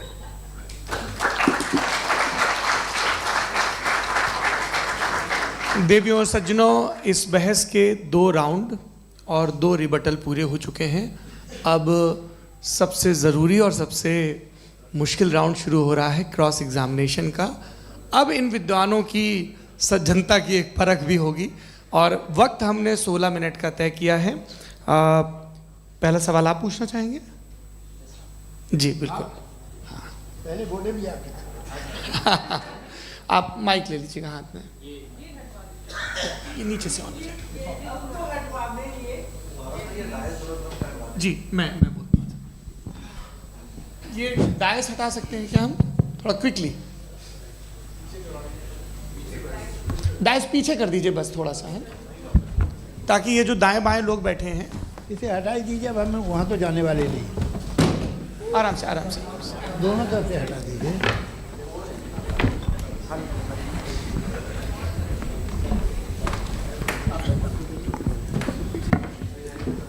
इस बीच आप लोग भी अपने अपने सवाल तैयार कर लें। ये ध्यान रखेंगे कि मैं यहाँ से सवाल लूँगा, आप लोगों को अपना हाथ ऊपर करना है, अपना नाम बताना है और अधिकतम 3 वाक्यों में अपना सवाल पूरा करना है। कई लोग सवाल की जगह भाषण देने लगते हैं, उससे आज बचना है। जी मुफ्ती साहब, पहला सवाल आपका, 16 मिनट हैं, हम दोनों लोगों के सवाल लेंगे। जी जी बहुत शुक्रिया। आपकी जो अभी बात हुई बहुत अहम थी, मैं इसको चाहूँगा कि आगे डिस्कस करूँ, लेकिन चूँकि अभी ये वो सेगमेंट है क्रॉस एग्जामिनेशन, तो सबसे पहला सवाल आपसे ये है कि जो मैं इतनी देर से कॉन्टिंजेंसी आर्ग्यूमेंट आपको बता रहा था, ये अकल से ही बता रहा था हजरत, आप ये बताएं कि आप इन्फिनिट रिग्रेस ऑफ कॉजेस को पॉसिबल मानते हैं या नेसेसरी बीइंग के एग्जिस्टेंस को सही समझते हैं? चूँकि 2 ही ऑप्शन हो सकता है, आप ये बताएं। देखिए, आपको मैं ईमानदारी से बात करूं, एक तो मैं कॉन्टीजेंसी वर्ड ठीक से समझता नहीं, और इस वक्त भी जो आपने अंग्रेज़ी के अल्फाज इस्तेमाल किए वो ज़रा थोड़े से मुझे डिफ़िकल्ट और कॉम्प्लिकेटेड लगे, तो आप ज़रा सिंपल ज़बान में ये सवाल कर सकते हैं? बिल्कुल कर सकता हूँ जी। यूनिवर्स की हर चीज़ कॉन्टिंजेंट होने का मतलब ये है कि वो अपने एग्जिस्टेंस में किसी के ऊपर डिपेंडेंट है। जो भी चीज़ डिपेंडेंट होगी वो चीज़ इंडिपेंडेंट नहीं हो सकती, तो उसका कोई ना कोई कॉज होगा। तो अब आप क्या समझते हैं कि ये इन्फिनिट रीग्रेस है, यानी कॉज पर कॉज, कॉज पर कॉज, कॉज पर कॉज, और कभी कोई यानी ये एंडलेसली चलता रहा? क्योंकि अगर ऐसा होगा तो हम तो एग्जिस्टेंस में आते ही नहीं। लॉजिकली ये मुत्तफक अलैह चीज़ है, मुत्तफक अलैह अग्रीड अपॉन। Okay, sorry. इस पे हमने एग्री किया था कि मुश्किल शब्द आएगा तो अर्थ बताना पड़ेगा। तो इन्फिनिट रीग्रेस तो पॉसिबल नहीं है, तो कहीं ना कहीं आपको रुकना पड़ेगा ऐसे नेसेसरी बीइंग पर। नहीं, कोई ज़रूरत नहीं रुकने की। किसने कहा आप रुकना पड़ेगा? आप रुकते हैं खुदा पे, आप नहीं रुकते। आप कहते हैं वो हमेशा से, जब उस वक्त से है जब वक्त नहीं था। आप कहाँ रुकते हैं कि अब हुआ था वो? आप नहीं कहते। हम क्यों नहीं मान सकते कि यूनिवर्स जो है और बल्कि मल्टीवर्सेस जो है वो हमेशा से हैं, वो बनती है, बिगड़ती है। एक हमारे यहाँ एक चीज़ है ब्लैक होल, वो समेट लेता है वापस, फिर ब्लास्ट होता है, फिर फैल जाता है। और इसमें हमारी तो खैर कोई औकात ही नहीं है इंसान की। एक छोटे से ज़र्रे पे हम 50-60 साल की उम्र रखते हैं, जो करोड़ों अरबों साल की कायनात है उसमें, और पैदा भी नहायत ही बेहुदा वजह से हुए थे। तो इसमें ये सोचना कि इसकी वजूहात और ये क्यों है, ये डिपेंडेंट है, ये हम देख रहे हैं। क्या मालूम, आप सोचिए कि ये जो फैल रही है कायनात, ये कहाँ फैल रही है, ये कहाँ जा रही है, और ये फैल क्यों रही है? अरे बना ली थी तुमने, रुको भैया, हाँ काफ़ी है। ये फैल क्यों रही है? ये और कौन सी कायनात जिसे मैं दूरबीन से देखता हूँ तो 2 बिलियन लाइट ईयर पे है, उससे मेरा कोई वास्ता ही नहीं है। 2 बिलियन ईयर यानी अगर मैं 80,000 माइल्स पर सेकेंड से चलूँ तो 20 करोड़ साल में वहाँ पहुँच जाऊँगा। इसकी ज़रूरत क्या थी? ये दुनिया, ये कायनात तो इंसान अशरफुल मखलूक़ात के लिए बनाई गई ना। तो ये सब ये टर्म समझ में नहीं आया, इसमें कोई ख़ास समझने वाली बात थी भी नहीं। ये जो अल्टीमेट कहा यह जाता है कि ये जो पूरी यूनिवर्स है, ये जो दुनिया है, ये इंसान के लिए बनाई गई। अच्छा, ये सब इंसान के लिए। क्यों साहब, सही है ना? बिल्कुल, लेकिन इसका ये मतलब नहीं कि किसी चीज के पीछे रीजन आपको नहीं पता तो रीजन नहीं है। इसे कहते हैं नहीं, मुझे नहीं पता, लेकिन मेरी जिम्मेदारी नहीं है। वो बिल्कुल सही कहा था उसने, बर्टन रसल ने। आपने उसे मजाक में टाल दिया कि भाई आप एक दावा कर रहे हैं, मैं क्यों कहूँ कि ये गलत है दावा? आप प्रूफ कीजिए, मेरे पे जिम्मेदारी ही नहीं है, मैंने थोड़ी कहा है। आप प्रूफ कीजिए कि ये सही है। आप आर्ग्यूमेंट ऑफ कंटिजेंसी का जवाब ही नहीं दे रहे हैं। पूछना चाहेंगे है? आप सवाल पूछना चाहेंगे मुफ्ती साहब से? क्योंकि ये क्रॉस एग्जामिनेशन का दौर है। आप जैसे पहले बोल रहे थे फेथ को लेके कुछ, मैं ये पूछना चाहूँगा कि खुदा ने जो भी रेवोल्यूशन किए हैं, एक मज़हब के नहीं बहुत से मज़हबों में किए हैं, अलग अलग रेवोल्यूशन है। कहीं कुछ एक बातें हैं, कॉन्ट्रडिक्शन भी है आपस में, कहीं कुछ आप कर सकते हैं, कहीं कुछ नहीं कर सकते। ऐसा नहीं है कि सबकी कोड ऑफ मॉरल एक है। तो ये किस्सा क्या है? अब आप ये देखिए कि मुझे कभी कभी लगता है कि ये जो फुटबॉल फाइनल होता है, लाखों लोग होते हैं, फिर वो टीवी कवर कर करोड़ों लोग, अगर उसमें खुदा की एक बूमिंग आवाज़ आ जाती, मैं गॉड हूँ, तो सारे लोग अभी सुन लेते और टीवी पे भी सुन लेते, किस्सा ख़त्म होता। ये इतनी राजदारी क्या है कि तुम सामने कुछ तो सबूत दे दो हमें सॉलिड। ये कह साहब ये यूनिवर्स कैसे बनी, इससे मसला क्या हल होगा? मैं पूछूंगा आपसे खुदा कैसे बना? क्यों नहीं पूछूंगा कैसे बना? बल्कि वो तो कायनात से कहीं ज़्यादा इंटेलिजेंट है, कायनात से कहीं ज़्यादा कॉम्प्लेक्स। जी वो हमेशा से है। आप कहेंगे मैं मान लूँगा। अच्छा, दोयम वो कादिर मुतलक, यानी कादिर मुतलक मतलब ओमनीपोटेंट, वो जो चाहे कर सकता है। आपको नौकरी दिलवा सकता है, आपकी अच्छी जगह शादी करवा सकता है, आपके पड़ोसी का मुकदमा हरवा सकता है, आपको जिता सकता है, सब काम करता है। थोड़ा सा माइक क्लोज जी। वो इस दुनिया को चला कैसे रहा है? ये दुनिया कैसे चल रही है? आपको इस पर हैरत नहीं होती? या क़यामत के बाद कभी एक जस्टिस होगा, जब ये बच्चा मर चुका होगा जिसकी धज्जियाँ उड़ गई बम से, इसको इंसाफ मिलेगा तब? अच्छा, अब जवाब दूं? हाँ जी, कीजिए। मैं वही इसीलिए आप ही की तरफ आता। सबसे पहले आपने रेवलेशन और स्क्रिप्चर्स की बात की, इस पे मैं बात कर सकता हूँ लेकिन आज नहीं करूंगा चूंकि वक्त कम है, कभी और इस पे डिस्कस करेंगे। मैं तैयार हूँ उस पे भी बात करने के लिए। ये क्योंकि अभी हमारा से topic- राउंड 2 की भूमिका तय हो रही है। Does God exist round 2? जी, चूंकि आज गॉड के एग्जिस्टेंस पे बात है तो मैं उसी के रिलेटेड जो है आपके सवालात को एंटरटेन भी करूंगा और मैं भी पूछूंगा। आपने कहा कि आपने साबित ही नहीं किया, जबकि आर्ग्यूमेंट ऑफ कॉन्टिजेंसी बुनियादी आर्ग्यूमेंट है। आप मुझे कॉन्टिजेंसी का मतलब बताइए, आपका मतलब क्या कॉन्टिजेंसी? कॉन्टिजेंसी का मतलब यह हुआ कि हर वो वजूद जो किसी भी चीज़ का पाबंद है, हर वो वजूद या हर वो चीज़ जो अपने एग्जिस्टेंस में किसी भी चीज़ के पाबंद है और उससे बाउंड है, उसको उसकी ज़रूरत है, उस पर डिपेंड करती है, तो जाहिर सी बात है कि उसका कोई ना कोई कॉज होता है। ये तो अक्ल की बात है, ये आप रीजनिंग की बात करते हैं, मैं वही कर रहा हूँ। दूसरी चीज़ आपने ये बात कही कि इतने बिलियन लाइट ईयर्स दूर है, उसका मेरा क्या लेना देना। फिर मेरे ख्याल से आपको ये नहीं कहना चाहिए I think therefore I am an atheist. आपको सोचना चाहिए, सिर्फ आप एक लिमिटेड दायरे में रहकर नहीं सोचें बल्कि बाहर निकलकर सोचें। आपने तीसरा सवाल किया, आपने सर, 2-3 सवाल एक साथ किए। ऐसी बातें ना कीजिए, कुछ लोगों को इतराज़ हो जाएगा आप पे कि आप कुछ भी सोचिए। ये इजाज़त आपको है नहीं, मुझे है।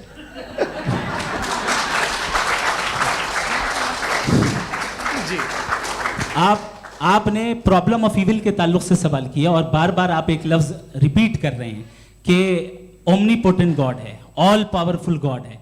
यही तो दरअसल समझना है कि गॉड का कॉन्सेप्ट क्या है। प्रॉब्लम ऑफ इविल जो है, प्रॉब्लम ऑफ इविल दर हकीकत 2 असम्पशंस पर कायम है। अगर आप इन 2 असम्पशंस को समझ जाएं तो ये प्रॉब्लम नहीं रहेगी, आर्ग्यूमेंट आपको समझ में आ जाएगी कि ये कोलैप्स कर जाता है। पॉइंट नंबर 1, यानी जो आपका सबसे पहला फॉल्स असम्पशन है कि गॉड मर्सीफुल है, ओमनीपोटेंट है, दुनिया में जुल्म हो रहा है। लेकिन आपको ये समझना चाहिए कि हमारे वर्ल्ड व्यू के मुताबिक गॉड सिर्फ ओमनीपोटेंट और सिर्फ मर्सीफुल नहीं है, बल्कि वो ऑल वाइज भी है और वो ऑल नोइंग भी है। उसके हर काम के पीछे हिकमत और विजडम है। ये कोई जरूरी नहीं है कि वो हिकमत और विजडम आपको समझ में आए या मुझे समझ में आए। अगर आप जो समझ रहे हैं उसके मुताबिक आप फैसला कर रहे हैं, ये लिमिटेड पर्सपेक्टिव से आर्ग्यूमेंट है। और इस चीज को हम अपनी दुनिया में, अपने लाइफ में, डेली लाइफ में इस प्रिंसिपल को एक्सेप्ट करते हैं। हम जब किसी डॉक्टर के पास जाते हैं, डॉक्टर के पास जाकर वो अगर उसने हमें कोई दवाई दी है तो हम ये तो नहीं कहते कि जब तक आपके पास जितना नॉलेज और जितना विजडम नहीं है, आपने क्यों ये दवाई दी है, तब तक हम इस चीज को एक्सेप्ट नहीं करेंगे। नहीं कहते, हम उसकी अथॉरिटी को तस्लीम करते हैं। क्यों? क्योंकि उसकी हम जानते हैं कि वो नॉलेजेबल है, वो विजडम वाला है, हमसे ज्यादा नॉलेज और हमसे ज्यादा विजडम है। बताएं सर। नहीं, डॉक्टर में और खुदा में बड़ा डिफरेंस है।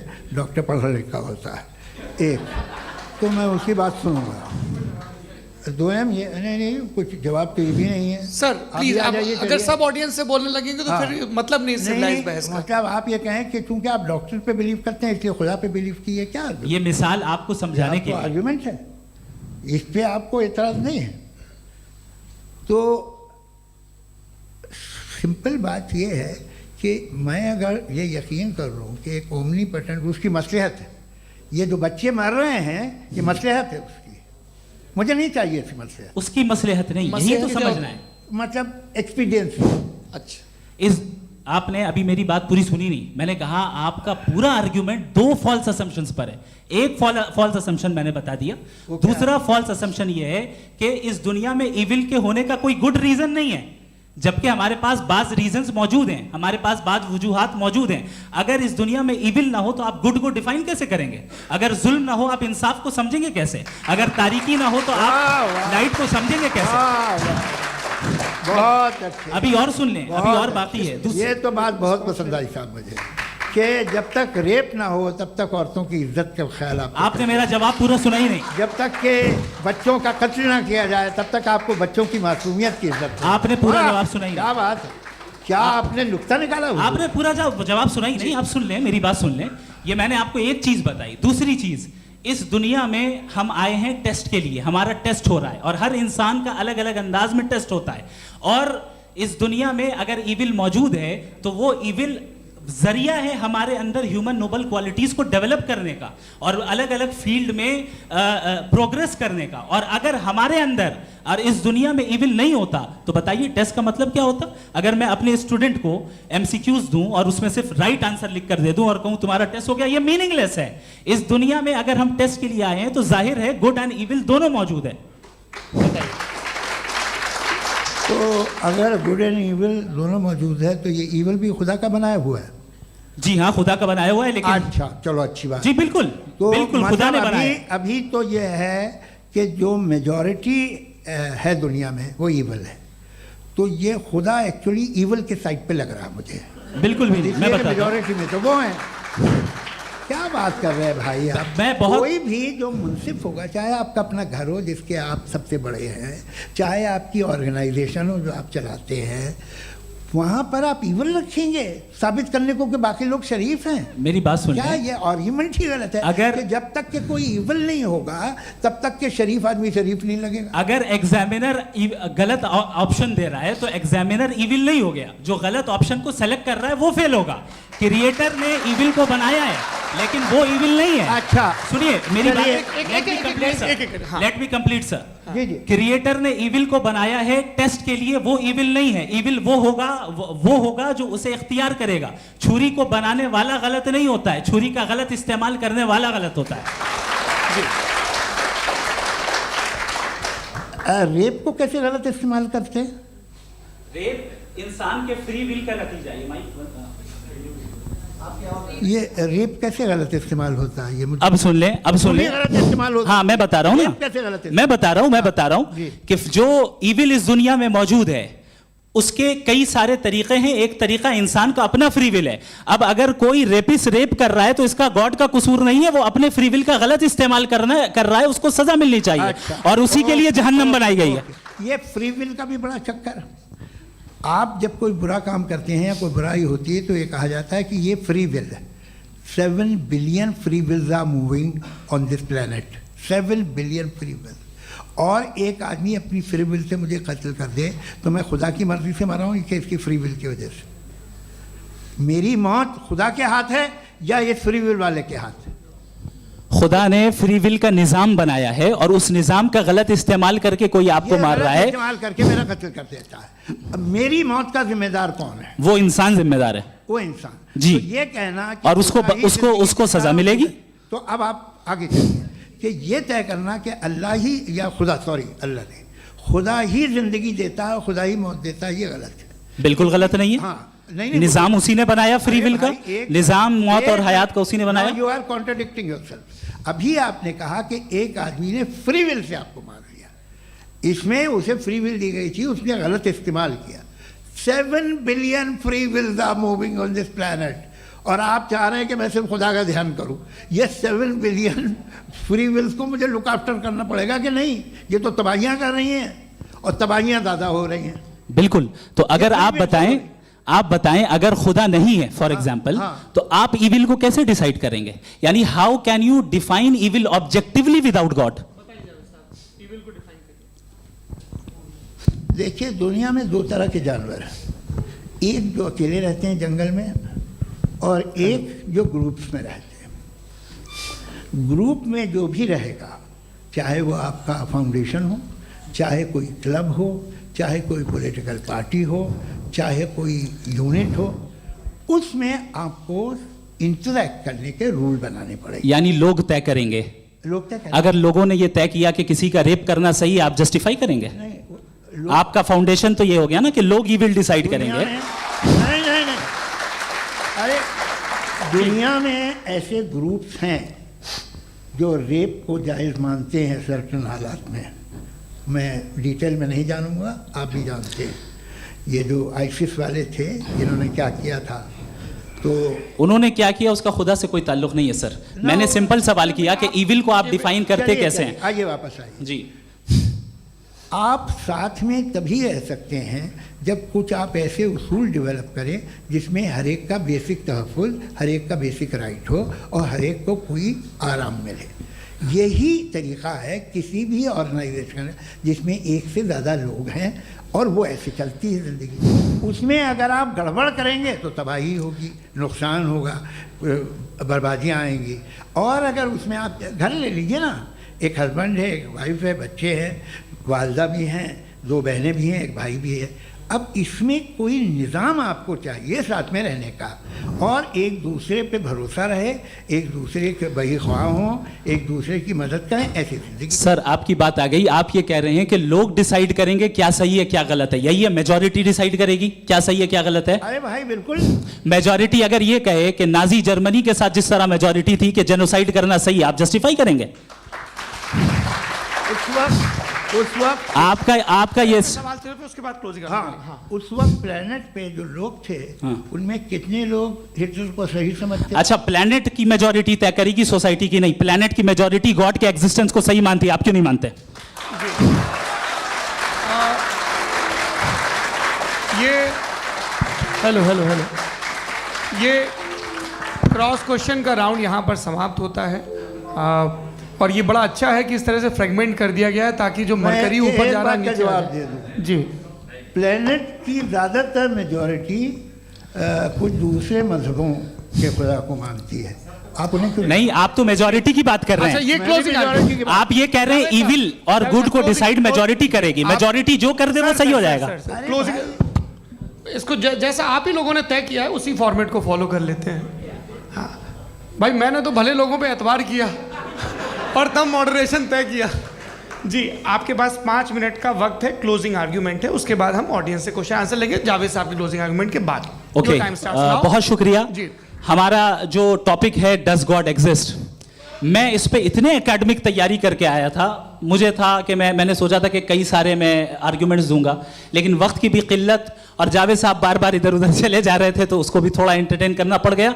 डज गॉड एग्जिस्ट पे मैं एक ही आर्ग्यूमेंट दे पाया, आर्ग्यूमेंट्स बहुत हैं और डेफिनेटिव आर्ग्यूमेंट्स हैं, और मेरे आर्ग्यूमेंट को किसी एक राउंड में भी इन्होंने एंटरटेन नहीं किया और रेफ्यूट नहीं किया, एक राउंड में भी नहीं, एक राउंड में भी नहीं। और ना ही अभी आपका क्लोजिंग आर्ग्यूमेंट आएगा, नहीं, वो बता देना। Argument of contingency sir.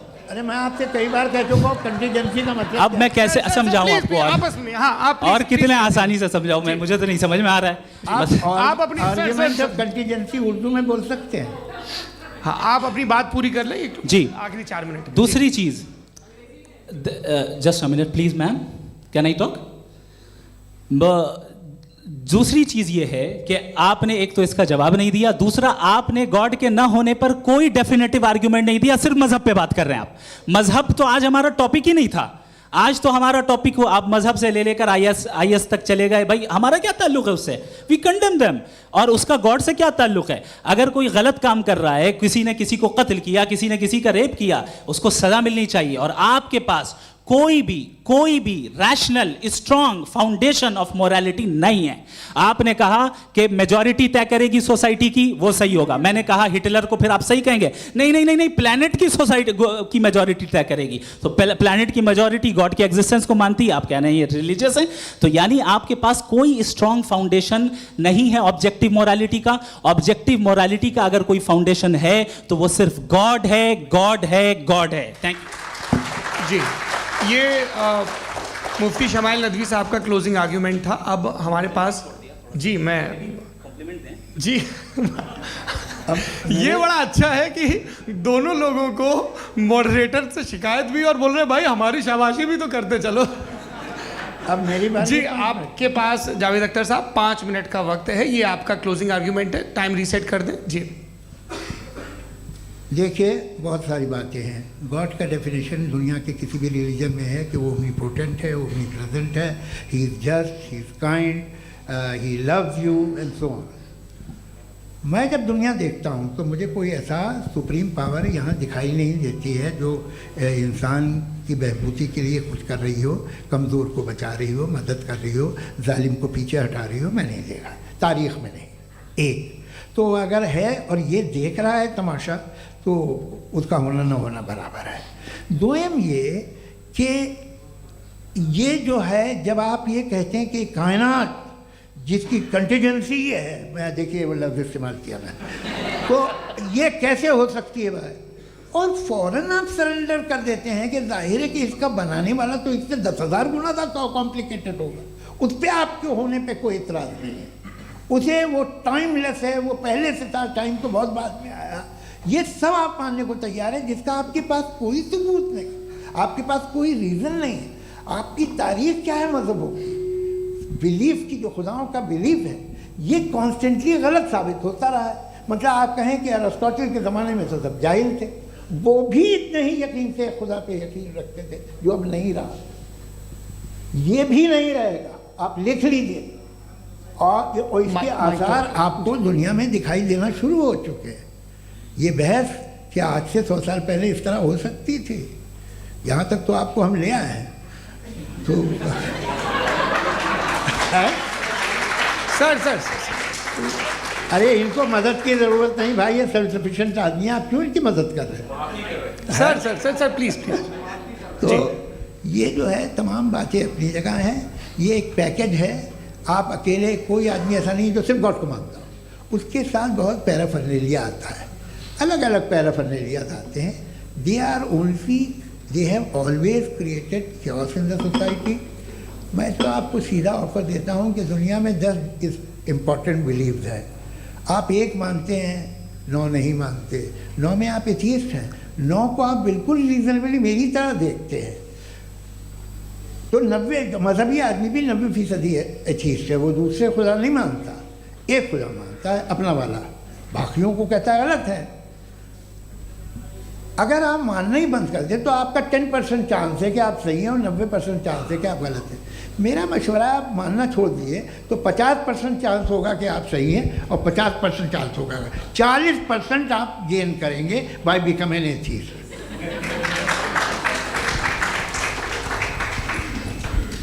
ये एक फरसूदा ख्याल है, ये ख़त्म हो रहा है, हो सकता है मेरी ज़िंदगी में ना हो, लेकिन ये हो जाएगा।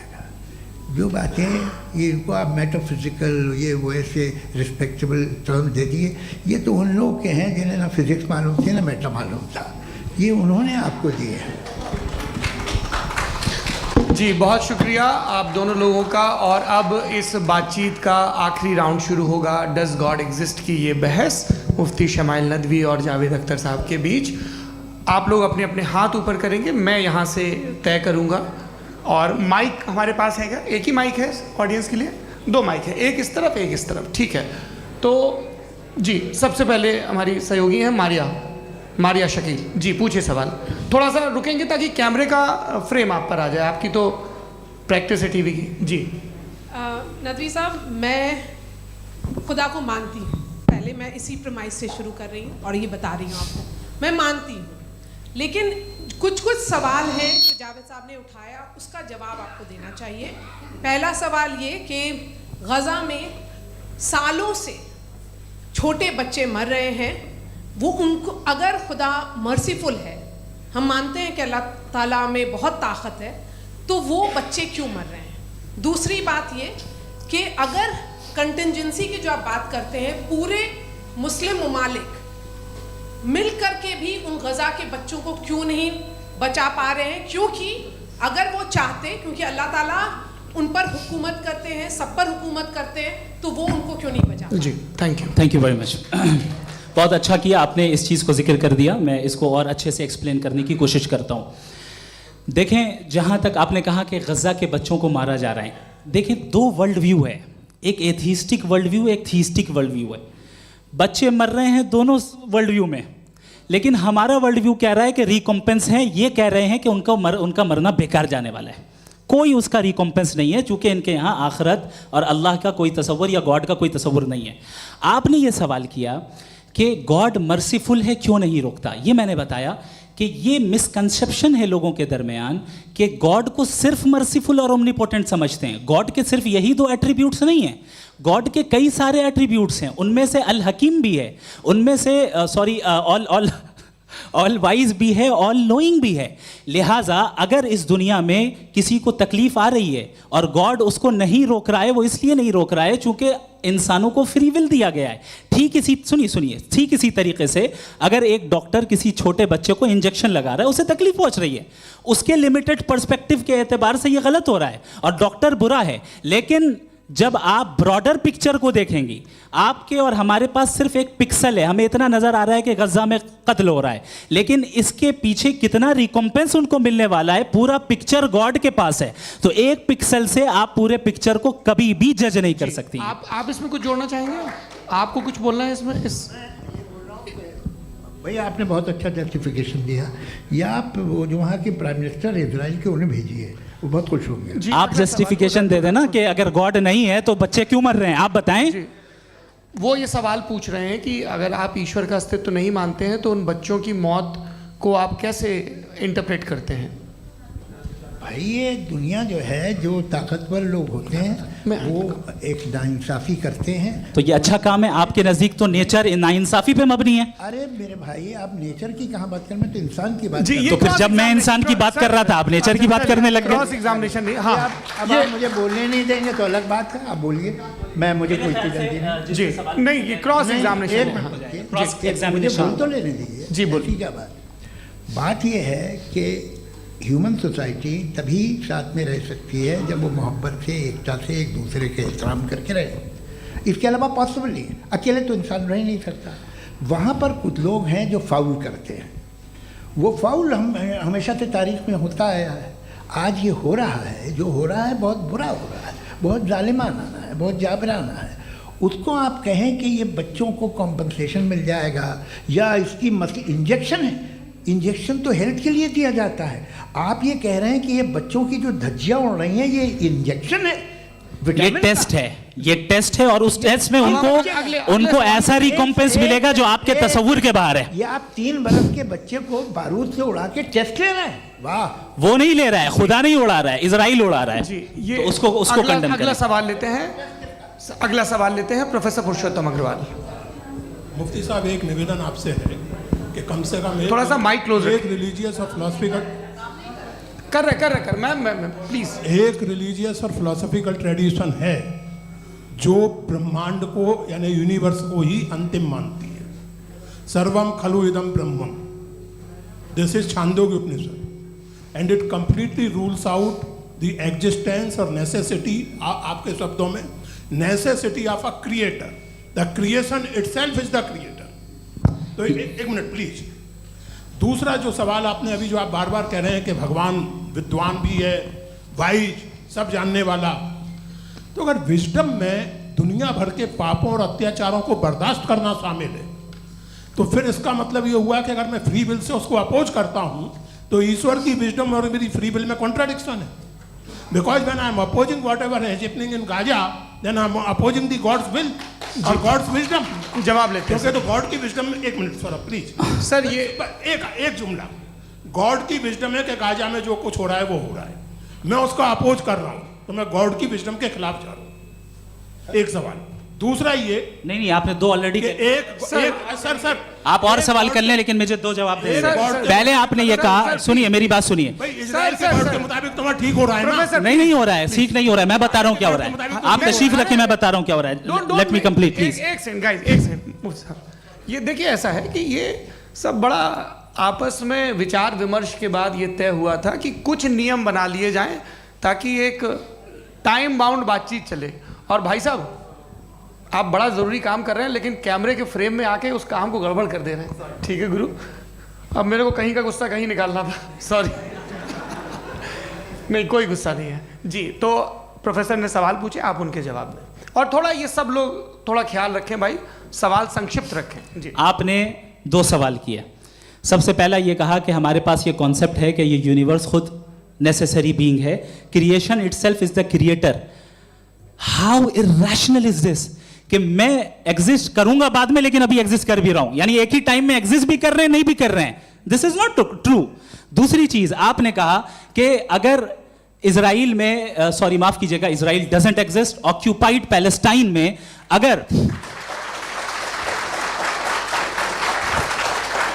अगर ऑक्यूपाइड पैलेस्टाइन में बच्चों को मारा जा रहा है फ्री विल की वजह से और गॉड नहीं रोक रहा, ये कॉन्ट्राडिक्शन है। ये बताइए कि एक एग्जाम में एक बच्चा गलत आंसर लिख रहा है, सुनिए, एग्जामिनर चाहे तो रोक सकता है, क्यों नहीं रोक रहा है? ये कॉन्ट्राडिक्शन है, ये कॉन्ट्राडिक्शन नहीं है। नहीं सर, ये आपस में जी ये क्या आपका सवाल? माइक दीजिए। फ्री विल दिया गया है टेस्ट के लिए, अकाउंटेबिलिटी के लिए। अगर फ्री विल नहीं होता तो आप कहते हैं हमें रोबोट बना दिया गया। नॉट मिसरिप्रेजेंट माय पोजीशन, आपकी जो भी पोजीशन, मैं अपनी फ्री विल के नाते, अपने ह्यूमन विजडम के नाते गाजा में हो रही अत्याचार का विरोध करता हूं। बिल्कुल करना चाहिए। आपके हिसाब से मैं गॉड की विजडम का विरोध कर रहा हूं? बिल्कुल नहीं, समाज हो रहा है गॉड की, बिल्कुल भी नहीं, बिल्कुल भी नहीं। उसका वहां पर गाजा में कत्ल होना ये इंसानों के गलत इस्तेमाल का नतीजा है, फ्री विल के इस्तेमाल का नतीजा है। गॉड इसका हुक्म नहीं देता, उससे रोकता है। यही तो मसला है ना। आपके लिए कॉन्सेप्ट क्लियर नहीं नहीं भाई, आपने तो बताया था इंजेक्शन लगाने से बच्चे को तकलीफ होती है, ये इंजेक्शन लगा। सर आप ऐसे रेटोरिक स्टेटमेंट दें तब तो कोई मसला नहीं समझते रहेंगे। This is a rhetoric statement, this is not a logical argument sir. I am sorry, I am sorry. आखिरी 30 मिनट बड़े मुश्किल होने वाले हैं। जी मुफ्ती साहब आगे बैठे हैं, इनको माइक दीजिए। हाँ तरुण, माइक आप अपने पास रखिए, आपको कैमरे का फ्रेम पता है जी। सबसे पहले दोनों को मुबारकबाद। एक सर अपना आप नाम बता दें। आप अमेरिका में शिकागो में रहते हैं, इतना मुझे याद है। बताया आपको, यासिर नदीम अलवाजदी मेरा नाम है। जावेद सर आपसे एक क्वेश्चन है इन्फिनिट रिग्रेस के ताल्लुक से। एक हाइपोथेटिकल सिनेरियो है, मसलन अगर आप सर माइक थोड़ा सा प्लीज क्लोज रखिए। ओके जी। अगर आप शायर इसलिए हैं कि आपके कोई उस्ताद शायर थे, और वो इसलिए शायर थे कि उनके कोई उस्ताद शायर थे, और इसी तरीके से हम माजी में पीछे चलते चलते चले जाएं और कहीं ना रुके, तो माफ़ कीजिएगा आप कभी शायर नहीं हो सकते। लेकिन आप शायर हैं, आपका शायर एग्जिस्ट करता है, इसका मतलब ये है कि आप कहीं ना कहीं रुके हैं। तो मेरा सवाल ये है कि क्या आप इन्फिनिट रिग्रेस ऑफ कॉजेस को लॉजिकल फैलेसी मानते हैं या नहीं मानते? हाँ या ना? मैं इन्हें लॉजिकल फैलेसी नहीं मानता हूँ, लेकिन मेरा प्रॉब्लम यह है कि जब मैं नहीं मानता हूँ तो I will continue with this logic जो फैलेसी नहीं हो। आप एक जगह रुक जाते हैं जाके, आप कहते हैं ये गेंद कैसे बनी, ये जजीरा कैसे बना, ये समंदर कैसे बना, ये ज़मीन कैसे बनी, और अचानक गॉड पे जाके आपको ब्रेक लग जाता है। एक बार आप सवाल नहीं करते कि भाई इनको बनाने वाला तो इनसे भी कॉम्प्लिकेटेड होगा, वो कैसे बना, उसके बारे में आपने इत्मीनान कर लिया, वो हमेशा से है। तो अगर आप उसे हमेशा से मानते हैं तो फिर ये मान लीजिए कि कायनात हमेशा से है, क्या तकलीफ? फिर हम वजूद में नहीं आते जी है। हम मौजूद नहीं। अच्छा सर क्यों नहीं होता? मैं बताऊँ प्लीज। जैसे मैंने मिसाल दी आपके शेर, आपका शेर कभी वजूद में ना आता अगर शायर इसी तरह चलते रहते हमेशा। जी माइक मेरे ख्याल से एक सेकंड, इन्फिनिट रिग्रेस का कॉन्सेप्ट क्लियर नहीं हो पाया। ऐसे रहने दें, लेट्स मूव ऑन सर। ठीक है। हाँ थोड़ा सा मॉडरेटर का भी ख्याल रखें। नहीं आपने तो रखा है, आपने रखा है। यहाँ पे गौहर रजा साहब हैं, वो भी एक सवाल पूछना चाहते हैं। माइक यहाँ नीचे से ऑन कर दिए, नीचे। पहले तो ये कह दूं कि मैं उन बच्चों से शर्मिंदा हूं जिनको गज़ा में कत्ल किया गया, क्योंकि हमारे होते हुए कत्ल किया गया। लेकिन उससे ज़्यादा शर्मिंदगी इस बात से हुई कि मुझे लगा कि मुफ्ती साहब उसको जस्टिफाई कर रहे हैं। बिल्कुल भी नहीं। आप बहुत ही गलत। मुझे लगा मैं गलत हो सकता हूं। बिल्कुल गलत। मैं सवाल पूछ रहा हूं, सवाल मैं सवाल पूछ रहा हूं। मैं जावेद भाई से डिसएग्री करता हूं। एक सेकंड देखिए, अगर देखिए ऐसा, एक सेकंड आप सर वेट, अरे आप कुछ मेरे पहले मुझे अपनी बात कह लेने दीजिए। अगर ऑडियंस तय करेगी तो फिर मॉडरेटर का मतलब नहीं। मेरा आप सबसे ये कहना है, ये बहस दो लोगों के बीच में है, एक तरफ मुफ्ती साहब, एक तरफ जावेद साहब। पिछले 1.5 घंटे से ये लोग अपने अपने तर्क रख रहे हैं। आपकी इनसे इत्तेफाकी हो सकती है, ना इत्तेफाकी हो सकती है। मेरे उस्ताद मुझे सिखा गए हैं कि मुखामुखम में असहमति की गुंजाइश बची रहनी चाहिए। अगर मैं आपकी बहुत इज्जत करता हूँ गौहर साहब, आपने जो कमाल की किताबें लिखी, साइंटिफिक टेम्परामेंट, लेकिन मेरी ये गुजारिश है आप सब से कि यदि आप इन लोगों ने जो बोला उन पर टिप्पणियां करेंगे तो ना वक्त की पाबंदी रहेगी, ना वो अनुशासन। आप सवाल पूछ लें, उस सवाल में जो बात आ जाए वो आ जाए। मैं जावेद साहब से डिसएग्री करता हूं, इसलिए जावेद साहब से सवाल पूछ रहा हूं। आपका सवाल जावेद अख्तर साहब से। और सवाल ये है मेरा कि जावेद साहब ने कई बार लॉजिक का इस्तेमाल किया कि साइंस में लॉजिक है और रिलीजन में लॉजिक नहीं है। मेरा ख्याल ये है कि रिलीजन में भी लॉजिक है, लेकिन उस लॉजिक की बेसिस ये है कि आप रुक जाते हैं, जिसका जिक्र जावेद साहब ने बार बार किया, यानी खुदा के तसव्वुर पे आते हुए, गॉड के तसव्वुर पे आते हुए रुक जाते हैं। और इसमें सवाल पूछना मतलब फॉरबिडन होता है। सवाल ये है कि क्या जावेद साहब इससे एग्री करते हैं कि साइंस की लॉजिक अलग है और रिलीजन की लॉजिक अलग है। बताइए सर। देखिए, 3 चीज़ें हैं। साइंस है, एक है मंतिक है, इस्तिदलाल है, और एक जो है कुछ भी नहीं है, फेथ है, अकीदा है। मैं अकीदे की लॉजिक का कायल नहीं हूँ। मुझे आप इस्तिदलाल से, लॉजिक से, रीज़न से समझाइए, मैं मानने को तैयार हूँ, मेरा क्या नुकसान होगा। लेकिन ये कि अकीदे पे मैं नहीं जा सकता हूँ। अकीदे का मतलब है कि तुम ये मान लो, सवाल ना करो, ये नहीं। आप सारी बातें करके, बड़ी साइंटिफिक बातें करके एक जगह जाके खुदा के हुदूद पे रुक जाते हैं, सरेंडर कर देते हैं। मैं सरेंडर करने को तैयार नहीं। That's all. जी, ये आगे सर बैठे हुए हैं, इनको माइक दीजिए। भाई वो आप पूछना चाह रहे थे ना भाई? हाँ, नहीं मैं ये। थैंक यू जी, आपका नाम? आसिम इफ्तिखार। आसिम जी, पूछिए। सर, जावेद सर से सवाल है कि आपने अपने माइक थोड़ा करीब है। अपने क्लोजिंग स्टेटमेंट में ये बात कही थी कि मज़हब का जो फ्यूचर है वो ज़्यादा दिन नहीं जाने वाला है, लेकिन मैं देख पा रहा हूँ कि जो ऑक्सफोर्ड यूनिवर्सिटी की एक स्टडी है 2011 में हुई है, जिसके 50 एकेडमिशियंस ने इसको अंजाम दिया था, उसमें वो ये कहते हैं कि जो फेथ इन गॉड है वो इनबिल्ट है ह्यूमन नेचर के अंदर, जिसको हम कहते हैं फितरत के अंदर शामिल है वो। और वो ये कहते हैं कि अगर कोई ये समझता है कि मज़हब को वो ख़त्म कर देगा तो ये उसकी गलत फहमी है। तो आप इसके बारे में, इस स्टडीज़ के बारे में क्या कहते हैं? ठीक है, मैं उनसे एग्री नहीं करता हूँ। वो कौन से प्रोफेसर होंगे? ऐसा उनके पास डेटा है, इन्होंने डेटा के बेस होगा। डेटा क्या हो सकता है? फ्यूचर का डेटा तो नहीं हो सकता ना उनके पास, प्रेजेंट का डेटा हो सकता है। डेटा आपने सुना 100 साल पहले का बाद का डेटा? मैंने तो नहीं सुना आज तक।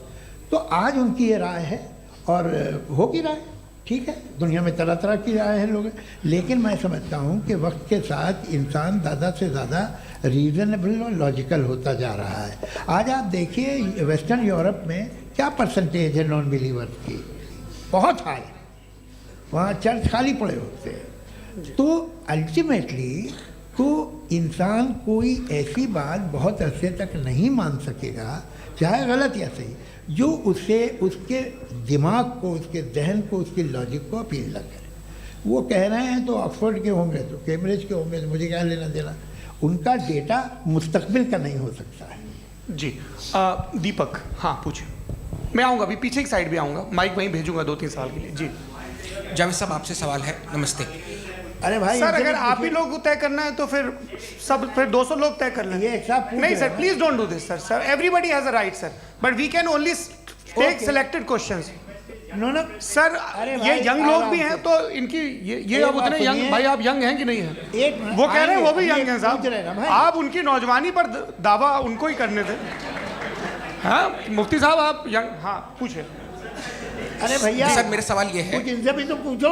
जी नहीं, बस आपसे एक सवाल है। जैसे थीस्टों के पास, अपने जो ईश्वर को मानते हैं, उनके पास अपने सोशल गेट टुगेदर्स हैं। 5 रोज़ आज क्रिसमस आने वाला है, होली है, दिवाली है, ईद है। एथिस्ट क्या ऑफर कर रहे हैं? मतलब मैं इनकी दुकान से बोलूँ, मैं आना चाहता हूँ उस तरफ, पर मैं अट्रैक्ट नहीं हो पा रहा हूँ। मैं सोशल गेट टुगेदर्स क्या है आपके पास? वो ये कह रहे हैं कि जो धार्मिक लोग हैं, अलग अलग धर्म के लोग, उनके उत्सव त्योहार, कॉन्ग्रेगेशन बहुत हैं। अब आपको मैं एक सुनाता हूँ, यहाँ हिस्टोरियन भी बैठे हैं। मृदुला जी, आप बताइएगा सही है कि नहीं। ये एक कॉन्स्टेंटाइन, एक ग्रीक रोमन बादशाह था, जो क्रिश्चियनिटी आने के 400 साल बाद उसने डिसाइड किया कि मैं क्रिश्चियन हो जाऊंगा, मेरी पूरी स्टेट कैंसिल हो जाएगी। उस ज़माने में ऐसे ही होता था, राजा जो धर्म इख्तियार करता था वो जनता भी कर लेती थी, इसलिए कि वो हो गया था बैंकरप्ट। और उसे जो मेडिटेरियन कोस्ट के रिच क्रिश्चियन वो थे मर्चेंट, उससे पैसा चाहिए था। तो उसने कहा यार क्रिश्चियन हो जाओ। तो उसने अपने वजीर से कहा कि भाई ये हिस्ट्री है कि अब हम लोग क्रिश्चियन हो जाते हैं। कहले सर हो जाएंगे, कोई प्रॉब्लम नहीं है, लेकिन एक प्रॉब्लम ये है कि 17 दिसंबर से 25 दिसंबर तक जो पेगन फेस्टिवल होता, जो पेगन जो फेस्टिवल होता है वो बंद हो जाएगा, इसलिए कि हम क्रिश्चियन हो गए तो होगा नहीं। तो वो बच्चों को बहुत बुरा लगेगा, पब्लिक को बहुत इन्जॉय करते हैं, ख़ासतौर से 25 को मेन डे। उसने कहा हाँ ये तो सही कह रहे हो। ये जीसस क्राइस्ट की पैदाइश कब थी? कहले साहब वो अप्रैल में थी। नहीं, कट करो, वो 25 दिसंबर को है। ये हकीकत है। और 400 साल बाद क्रिश्चियनिटी के अप्रैल से दिसंबर ले आए, और इसलिए कि यहाँ पेगन फेस्टिवल होता था। अब मनाते हैं आप आराम से। ये जो सारे फेस्टिवल हैं ये रिलीजन से, हर एक को एक इंटरटेनमेंट डिपार्टमेंट चाहिए होता है अपनी कंपनी चलाने के लिए। तो ये रिलीजन ने, ये सेकुलर त्यौहार थे जिन्हें रिलीजन्स ने ले लिया है। ये मौसम के थे, फसलों के थे, किसानों के थे, उसको आपने लेके रिलीजियस रंग दे दिया। ये कोई रिलीजन से थोड़ी आए आप। अच्छा हमें देखिए, हम तो मुल्द हैं, हम ईद मनाते हैं, हम दिवाली मनाते हैं, हम होली मनाते हैं, हम क्रिसमस मनाते हैं। बम्बई की फिल्म इंडस्ट्री की सबसे बड़ी होली हमारे घर में होती है, सबसे बड़ी ईद हमारे घर में होती है। वो हमारी सोशल वो है, हमारा हेरिटेज है। ऐसा थोड़ी है कि we will throw the baby along with the water. ये तो अच्छी चीज़ है, इन्हें रखो, जो बेकार है फेंक दो। जी हाँ, हेलो जी, मेरा सवाल नादवी जी से है। जैसा कि आपने बोला कि गॉड टाइम के भी परे हैं और गॉड इतनी कॉम्प्लेक्स चीज़ है कि उसे ह्यूमन माइंड समझ नहीं सकता, और गॉड ने अर्थ पे फ्री विल भी दे दी है, तो आप अपना वक्त ज़ाया क्यों कर रहे हैं गॉड के बारे में बात करके? अपन को तो बात करनी चाहिए कि सोसाइटी को बेहतर कैसे करें। जी, मैं गॉड वही बताता है सोसाइटी को कैसे बेहतर करें। अभी मैं आपका जवाब देता हूँ। आपने कहा कि टाइम पे वो एग्जिस्ट नहीं करता, सो नहीं, मेरा सवाल ये है कि जैसा आपने बोला कि गॉड बहुत ही कॉम्प्लेक्स चीज़ है। मैंने कहा ही नहीं कि कॉम्प्लेक्स है, तो आपके अल्फाज हैं। कॉम्प्लेक्स का लफ्ज गॉड के लिए सुइटेबल नहीं है। क्यों? क्योंकि कॉम्प्लेक्स वो चीजें होती हैं जो ऑब्जेक्ट हो। God is not an object जिसको आप इंस्ट्रूमेंट के जरिए लेबोरेटरी में जाके टेस्ट करें, oh it's very complex. No, वो कोई कार का इंजन नहीं है। वो फिलोसॉफिकली नेसेसरी बीइंग ऐसी बीइंग है जो सिंपल बीइंग है। हाँ, आप उसको मुकम्मल तौर पे उसकी तमाम हिकमतों को जान ले और हर चीज को जान ले, ये पॉसिबल नहीं है, क्योंकि वो ऑल वाइज है, आप ऑल वाइज नहीं है, और वो खुदा है, वो आपको सारी चीजें बता दे, ये जरूरी नहीं। मेरा सवाल ये नहीं था, मेरा सवाल ये था कि जब गॉड इतना परे है इस दुनिया से कि उसने अर्थ पे फ्री विल भी दी है, हम सब ह्यूमंस की फ्री विल है, और जो सोसाइटी में हो रहा है वो अपन लोग डिसाइड करेंगे, तो अपन लोग डिसाइड नहीं करेंगे ना, अपन लोग डिसाइड नहीं करेंगे। गॉड जो है, गॉड ने वो उसकी जात, उसकी एग्जिस्टेंस टाइम एंड स्पेस से परे है, लेकिन वो हमारा टेस्ट ले रहा है और उसी गॉड ने हमें बताया कि तुम्हें क्या करना है क्या नहीं करना है, तो जाहिर उस गॉड की बात सुनेंगे ना। जी, वो पीछे एक चश्मा लगाए जो मैम खड़ी हैं, उनको दीजिए। हाँ, आप जी जी बिल्कुल आएंगे। देखिए मैं कोशिश कर रहा हूँ सब तरफ जाने की। हाँ, उनको दीजिए माइक। जी, हेलो सर, मैं ओमनी प्रेजेंट नहीं हूँ, टाइम पाबंद हूँ और जहाँ तक कोशिश कर सकता हूँ करूँगा। जी, अपना नाम बताइए। मेरा नाम उर्सुला है, मैं दिल्ली यूनिवर्सिटी की एक स्टूडेंट हूँ और मैं स्टूडेंट फेडरेशन ऑफ इंडिया से हूँ। मेरा सवाल मुफ्ती जी से है कि इस हॉल के इस कमरे में बैठ के हम लोग रेप की मोरालिटी के बारे में फिलोसफिकली बात तो कर सकते हैं, बट असलियत ये है कि रोज़मर्रा की ज़िंदगी में औरतें रेप के थ्रू गुजरती हैं, और हम लोग सिर्फ नंबर्स पे इस तरह नहीं देख सकते, क्योंकि कितनी औरतें हैं इन कंट्रीज़ में जहाँ पे आप बता रहे हैं कि केसेस कम हैं, जिनका एक्सेस है कि वो जाके केस फाइल कर सकें। कितनी औरतें हैं जो जिनको काम करने की आज़ादी है उन कंट्रीज़ में। यूरोप में ये आज़ादी आ गई, यूरोप में ये रूल्स आ गए, तो हम आज उसके बारे में बात कर पा रहे हैं। जी, जवाब। आपने ये कहा कि कमरे में बंद होकर हम लोग इस पर फिलोसफिकली बात कर सकते हैं, लेकिन हकीकत में क्या हो रहा है, वो ग्राउंड लेवल पे क्या हो रहा है, जो बहुत गलत हो रहा है, और वो सफ़र कर रही हैं। आई एग्री, बहुत गलत हो रहा है, और जो गलत हो रहा है उसको हमें रोकना है। और क्यों रोकना है, वो गलत क्यों है? हमारे पास इसका ऑब्जेक्टिव फाउंडेशन है, इनके पास उसका ऑब्जेक्टिव फाउंडेशन नहीं है। मैं ये कहना चाह रहा हूँ कि जहाँ पे भी जुल्म हो रहा है, जहाँ पे भी औरत पे जुल्म हो रहा है, या उसकी इज्जत लूटी जा रही है, या उसे तकलीफ पहुँचाई जा रही है, और सिर्फ औरत नहीं, किसी इंसान के ऊपर भी जुल्म हो रहा है, तो उसके खिलाफ खड़ा होना, ये मॉरलिटी हमारे पास गॉड के पास से आई है। वरना जावेद साहब तो कह रहे हैं कि जो है मेजॉरिटी डिसाइड करेगी, तो मेजॉरिटी तो कभी भी बदल सकती है। क्या आप हाँ। ये थोड़ी सी आपको गलतफहमी है। मैं अगर मेरे जुमले से ये मदना निकला या मैंने कहा, तो ये जुमला मैं वापस लेता हूँ। ये मेरा मतलब ही नहीं था कि मेजॉरिटी डिसाइड करेगी। मेजॉरिटी डिसाइड करे तो दुनिया में बड़ी, वैसे आपने कहा था ये जुमला। अच्छा, हो मैं मान रहा हूँ, बाद में रिकैप कर लेंगे। एक सेकंड मैं अपनी एक्सप्लेनेशन दे रहा हूँ। मुनासिब बात यह है कि हम सब के सब दिल में जानते हैं कि क्या अच्छा है क्या बुरा है, हमें पता है अच्छी तरह से। जो लोग बुरे काम करते हैं उन्हें भी मालूम अच्छा क्या है। यही तो सवाल था हजरत कि फिर ये मोरालिटी आई कहाँ से? क्रॉस एग्जामिनेशन, हाँ जी हाँ। मोरालिटी साथ रहने की डिजायर से आई, यानी साथ रहकर जो कुछ कह दे जो कुछ कर दे वो हो जाएगा? नहीं नहीं, तो आप कायदे से रह ही कर सकते हैं जब तक लोगों में मोरालिटी हो, वरना क्यास हो जाएगा। ये आपको कैसे पता? जी हमने देखा ना, जहाँ मोरालिटी का क्यास हो गया, हम देखते हैं। कहाँ पे देखते भाई हैं? दुनिया में आप जो कह रहे हैं, आप कहीं पे अगर गलत हो रहा है तो उसको आप गलत देखिए। आप एपिस्टेमोलॉजी की बात कर रहे हैं, मैं ऑन्टोलॉजी की बात कर रहा हूं। मैं इस बहस फाउंडेशन के बाद क्या आप दोनों लोगों को चाय पे होस्ट करूंगा, वहां पे क्रॉस एग्जामिनेशन कर लीजिएगा। अभी ऑडियंस का हक मार रहे हैं आप लोग भाई, सर जस्ट लोग हैं आप लोग। और ये भाई ये हाँ उधर आएंगे, जी सर आएंगे। अच्छा सर मेरा नाम लईकुर रहमान है और मैं अलीगढ़ मुस्लिम यूनिवर्सिटी का स्टूडेंट हूँ। और जहाँ तक मुझे पता है कि sir you are also product of Aligarh Muslim University. मैं भी उसी चमन का बुलबुल। हाँ सर, तो बहुत खुशी हुई मुझे जान करके कि मैं आपसे मिलूंगा। सवाल सर मेरा सवाल यह है, सर सैयद अलैहि रहमा का नज़रिया ये था कि खुदा के वजूद को अक़ल के दायरे में रह कर के तलाश करना, न कि पूरी तौर से उसका इनकार कर देना। Sir how will you define it? नहीं तो ये तो आप इन्हें बताइए। ये सवाल आपसे खुदा का वजूद साबित कर रहे हैं। नहीं तो सर आपने इनकार कर रखा है, इस वजह से मेरा क्वेश्चन उन्होंने यही सर, एक सेकंड, सर सैयद ने यही कहा ना कि अक्ल से आप खुदा के वजूद को साबित नहीं कर सकते, यही कहा ना भाई। वो उन्होंने कहा कर सकते हैं और वो कर दिया गया आज। वो फोन दो। तलाश करना या साबित करना अक्ल से नहीं हो सकता। अरे सवाल तो सुन लीजिए जी। अक्ल से नहीं हो सकता है, यही कहा ना आपने। अक्ल से हो सकता है, अरे वो यही कह रहे हैं भाई, आप बता रहे हो सकता है, वो तो कुछ और। आप अगर सर देखो नौजवान फोन ले लो, वो इतनी कमाल की यूनिवर्सिटी है। अरे भाई दे दो जरा, एक मिनट दे दो भाई, मेरी बात सुनो, माइक पे बोलो ताकि जो लाखों लोग देख रहे हैं। माइक दे दो ना। अरे देंगे ना माइक, तुम ठहरो तो। हाँ सर मेरा सवाल ये था कि सर सैयद अलैहि रहमा का एक नज़रिया था अपना कि खुदा का जो वजूद है उसको अक़ल के दायरे में रह करके तलाश करना है, न कि पूरे तौर से इनकार कर देना है। ये उनका कॉन्सेप्ट था।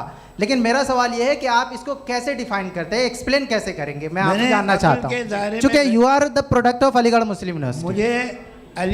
मुझे अक़ल के दायरे में रख के मैंने बहुत तलाश की, मुझे मिला नहीं। हाँ ये इधर वो चश्मा लगाए जो, हाँ उनको दे दीजिए। जी फटाफट पूछिए, बस 5 मिनट है, 5 मिनट में खत्म हो रहा है। हाँ अस्सलाम वालेकुम मुफ्ती साहब। एंड मेरा सवाल जावेद अख्तर साहब से। क्या नाम है आपका? अरे भैया सब मुझे पूछ रहे हो। फैज पूछिए फैज साहब। तो मेरा सवाल ये है कि अभी जो एथियस्ट है वो problem of evil argument use कर रहे हैं अगेंस्ट मुस्लिम्स, राइट? कि इस दुनिया में इतना सारा इविल है और अगेंस्ट मुस्लिम तो यहाँ अगेंस्ट थियस्ट। हाँ थोड़ा सा करेक्ट कर लीजिए भाई, पूरी मशक्कत ही इसी बात की थी कि किसी एक मजहब पे बात न टिके। जी तो बेसिकली ये आर्ग्यूमेंट ऐसा है कि इस दुनिया में इतना ज़्यादा ईवल एग्जिस्ट करता है और अगर एक ऑल गुड गॉड है तो वो रोकता क्यों नहीं है? लेकिन इस सवाल में एक हिडन अजम्पशन ये है कि इस दुनिया में ईवल एग्जिस्ट करता है। अब एथियस्ट ये कैसे ऑन्टोलॉजिकली प्रूव कर सकते हैं कि इस दुनिया में ईवल एग्जिस्ट करता है? मैं आपको बताता हूँ, थोड़ा सा समझा। नहीं सर हम लोग इनको सुनने आए। नहीं please don't do that. I want to explain ontologically. हम समझ गए सर, इनको अब जवाब देने दीजिए। अच्छा सवाल पूछ लो। मैं अभी तक क्या था वो मैं थोड़ा सा ऐड ऑन कर लेता हूँ। तुम गुरु, तो हम जब इसका राउंड 13 करेंगे ना तब तुमको स्टेज पे बिठाएंगे। जी तो हाँ जल्दी से। तो देखिए एथियज्म के हिसाब से सब कुछ रैंडमली बन गया है, सब कुछ एटम्स और मॉलिक्यूल्स है। एक पत्थर में और मुझ में सिर्फ इतना फर्क है कि हम लोग एटम्स और मॉलिक्यूल्स का अलग अलग रीअरेंजमेंट है। अब एक पत्थर को कोई इंसान तलवार से 2 टुकड़ों में काट दे या मुझे, according to atheism it is same. There is no evil and good according to atheism. जी अच्छा फैज साहब का सवाल ये है कि हाँ कोशिश भी करते तो इससे गलत सवाल नहीं कर पाते। एक लाइफ फॉर्म है और लाइफ फॉर्म में फीलिंग्स हैं, मतलब लाइफ फॉर्म सुनता है, देखता है, टेस्ट कर सकता है, फील कर सकता है। तो उसकी ये जो क्वालिटी इस बबल में आ गई हैं वो जानवर में भी है, इंसान में भी है। तो जाहिर है कि उसे कोई तकलीफ पहुंचेगी, तो चूंकि उसके पास वो सेंसिटिविटी है तो मैं करेगा। पत्थर में वो सेंसिटिविटी नहीं है। तो ये क्या सवाल हुआ कि अगर पत्थर को काटा तो पत्थर को तकलीफ नहीं होती, तो आपको काटे तो आपको क्यों तकलीफ हो? बैठ जाइए। जी हाँ अगला सवाल। हाँ पूछिए। जी जावेद अख्तर साहब, अरे भैया, सब आप लोग मुफ्ती साहब को छोड़ रहे हैं, तो मेरे ही पीछे पड़े हैं क्या? चलो बोलो भाई। You asked how God can exist when children die in Gaza. हाँ? You asked how God can exist when children die in Gaza, and you also mentioned the rise of atheism in Europe. But the same events also are leading many atheists and non-believers to turn towards faith. How do you interpret this contradiction, where suffering pushes some away from God, yet brings others closer to belief? देखिए, आपको एक बात बताऊं, दुनिया perfect तो कहीं भी नहीं है, हर जगह कुछ खामियां हैं। बेटा एक मिनट, मैं आप ही को कहेंगे, देखो वो तो कुछ खामियां, कमज़ोरियां, खराबियां सब जगह है। लेकिन अगर देखोगे ईमानदारी से कि दुनिया सबसे ज़्यादा महज़ब कहाँ है, एक आम शहरी को कहाँ हुकूक हासिल हैं, वो बोल सकता है, अपनी मर्ज़ी से काम कर सकता है, अपनी मर्ज़ी से राय दे सकता है, हुकूमत के ख़िलाफ़ बोल सकता है, बरसरे इक़्तिदार लोगों के बारे में बोल सकता है, सरमायादारों के ख़िलाफ़ बोल सकता है। तो आपको ये स्कैंडिनेवियन कंट्रीज़ में मिलेगा, वेस्टर्न यूरोप में मिलेगा। मैं नहीं कह रहा वो परफेक्ट है, बिल्कुल नहीं, वहाँ बहुत ख़राबियाँ भी हैं, परफेक्ट तो कोई नहीं। लेकिन जिन जिन मुल्कों में, लैटिन अमेरिका देखो, गल्फ़ देखो, वहाँ पर आपको ये ज़रूर है कि रेप नहीं होते होंगे। रेप की ज़रूरत क्या है भाई? उसको तो ख़रीद लो, घर में रखो, सड़क पर रेप करने की क्या ज़रूरत है? मगर सुनिए, मगर हकीकत ये है कि वहाँ शख्सी आज़ादी राय देने की, बोलने की नहीं है। जी, ये एक आखिरी सवाल मुफ्ती साहब से। हाँ मैम, इनको माइक दीजिए। शुक्रिया। मेरा नाम मनीषा है, मैं हरियाणा से आई हूँ। मैं मुफ्ती साहब से एक बात पूछना चाहती हूँ। आप बार बार जावेद साहब को कॉन्ट्राडिक्ट तो कर रहे हैं कि आपने ये कहा, लेकिन आप भी अजम्पशंस के बेसिस पे बात कर रहे हैं। आपने खुदा के होने का कौन सा प्रूफ पेश किया है, खुदा की एग्जिस्टेंस का? अब इस सवाल को अलग रहने दीजिए, कौन एथीस्ट है कौन नहीं है। और दूसरी बात जो आपने एक छोटी सी कही थी कि ये फ्री विल का इस्तेमाल करता है इंसान अपनी, लेकिन इस फ्री विल का इस्तेमाल में मतलब खुदा ने ये दे दी सबको ये इजाज़त कि वो कितना घिनौनापन और कितने ज़्यादा ख़राब से ख़राब तरीके इस्तेमाल कर सकते हैं। जवाब सुनते जी। आप फ्री विल को मानती है ना, या अब कहती है कि फ्री विल नहीं है ना? मानती है ना? तो अब आपके पास इसका कोई एक्सप्लेनेशन नहीं है कि अगर एक इंसान उस फ्री विल का इस्तेमाल करके गलत काम कर रहा है और बच के अच्छी ज़िंदगी गुजार के निकल जा रहा है, उसका कोई रिकम्पेंस नहीं है। हमारे वर्ल्ड व्यू में जो इंसान गलत काम कर रहा है उसको भी रिकम्पेंस यानी उसका बुरा बदला मिलना है, और जो सही काम कर रहा है उसको सही बदला मिलना है। लिहाजा जो फ्री विल है वो इस तरीके से है कि एक लिमिटेड टाइम तक खुदा ने मोहलत दी है। ऐसा नहीं कि छूट दे दी, जो करना है करते रहो हमेशा। वक्त आएगा जब एग्जाम का टाइम खत्म होगा तब रिजल्ट आएगा, दौराने एग्जाम जबरदस्ती आपको नहीं बताया जाएगा। अरे भाई एक सेकंड, जी सवाल मुफ्ती साहब से मेरा, मुफ्ती साहब से जी, रुक जाइए, आपसे फोन, आप इसके बाद आपसे यही रहेंगे वो। हाँ बोलिए। मैं मुफ्ती साहब एक ही सवाल करता हूँ कि अगर जो हो रहा है फ्री विल से हो रहा है और एक दिन बरोज़ क़यामत इंसाफ होगा मैशर में वगैरह वगैरह, तो दुआ क्यों मांगते हैं लोग? दुआ मांगते हैं इसके मतलब है अभी भी उसने ये डिपार्टमेंट रखा है कि मैं रोज़मर्रा की ज़िंदगी में बिल्कुल ही कैन। तो तुम कैन हो, तुम मुझे नौकरी दिला देते हो, मेरे बेटे को ग्रीन कार्ड दिला देते हो, और 45,000 बच्चे मरते उन्हें रोकते नहीं हो। नहीं तो क्या आप ये कह रहे हैं कि इस दुनिया में जालिमों को कभी पकड़ ही नहीं होती है? अरे जो भी पकड़ होगी वो बच्चे रोते हैं। बिल्कुल, देखिए मैंने अपने ओपनिंग स्टेटमेंट में यही कहा था कि जनाब जावेद साहब सिर्फ इमोशनल आर्गुमेंट देंगे। This is an emotional argument. ये छोटे मोटे इसके पीछे का रीजन मैंने बताया क्या है, इसके पीछे का विजडम क्या है मैंने बताया। मंच से आप लोगों को सज्जनों इसलिए कह रहा हूं ताकि थोड़ा सा आपके कॉन्शियंस पे जोर रहे कि आपको ऑर्डर बचा के रखना है। वक्त तय हुआ था, ये वक्त पूरा हुआ, आपने इतने धैर्यपूर्वक सुना, मैं आप सबका बहुत बहुत शुक्रगुजार हूं। यदि इन दोनों विद्वानों की इच्छा होगी तो कभी हम इस बातचीत का राउंड 2, राउंड 3, यही तो देखिए खूबी है इंसान की कि बहस मुबाहसे में वो पड़ा रहता है। आप लोगों ने बड़े धैर्य का परिचय दिया, बहुत बहुत शुक्रिया। इसी के साथ ये बातचीत यहाँ पे समाप्त होती है। आप लोगों को मैं एक बात बता दूं, ये सारी बहस हो गई, अब मुफ्ती साहब और बड़े मुफ्ती साहब इन के साथ मैं खाना खाने वाला हूँ। अच्छा।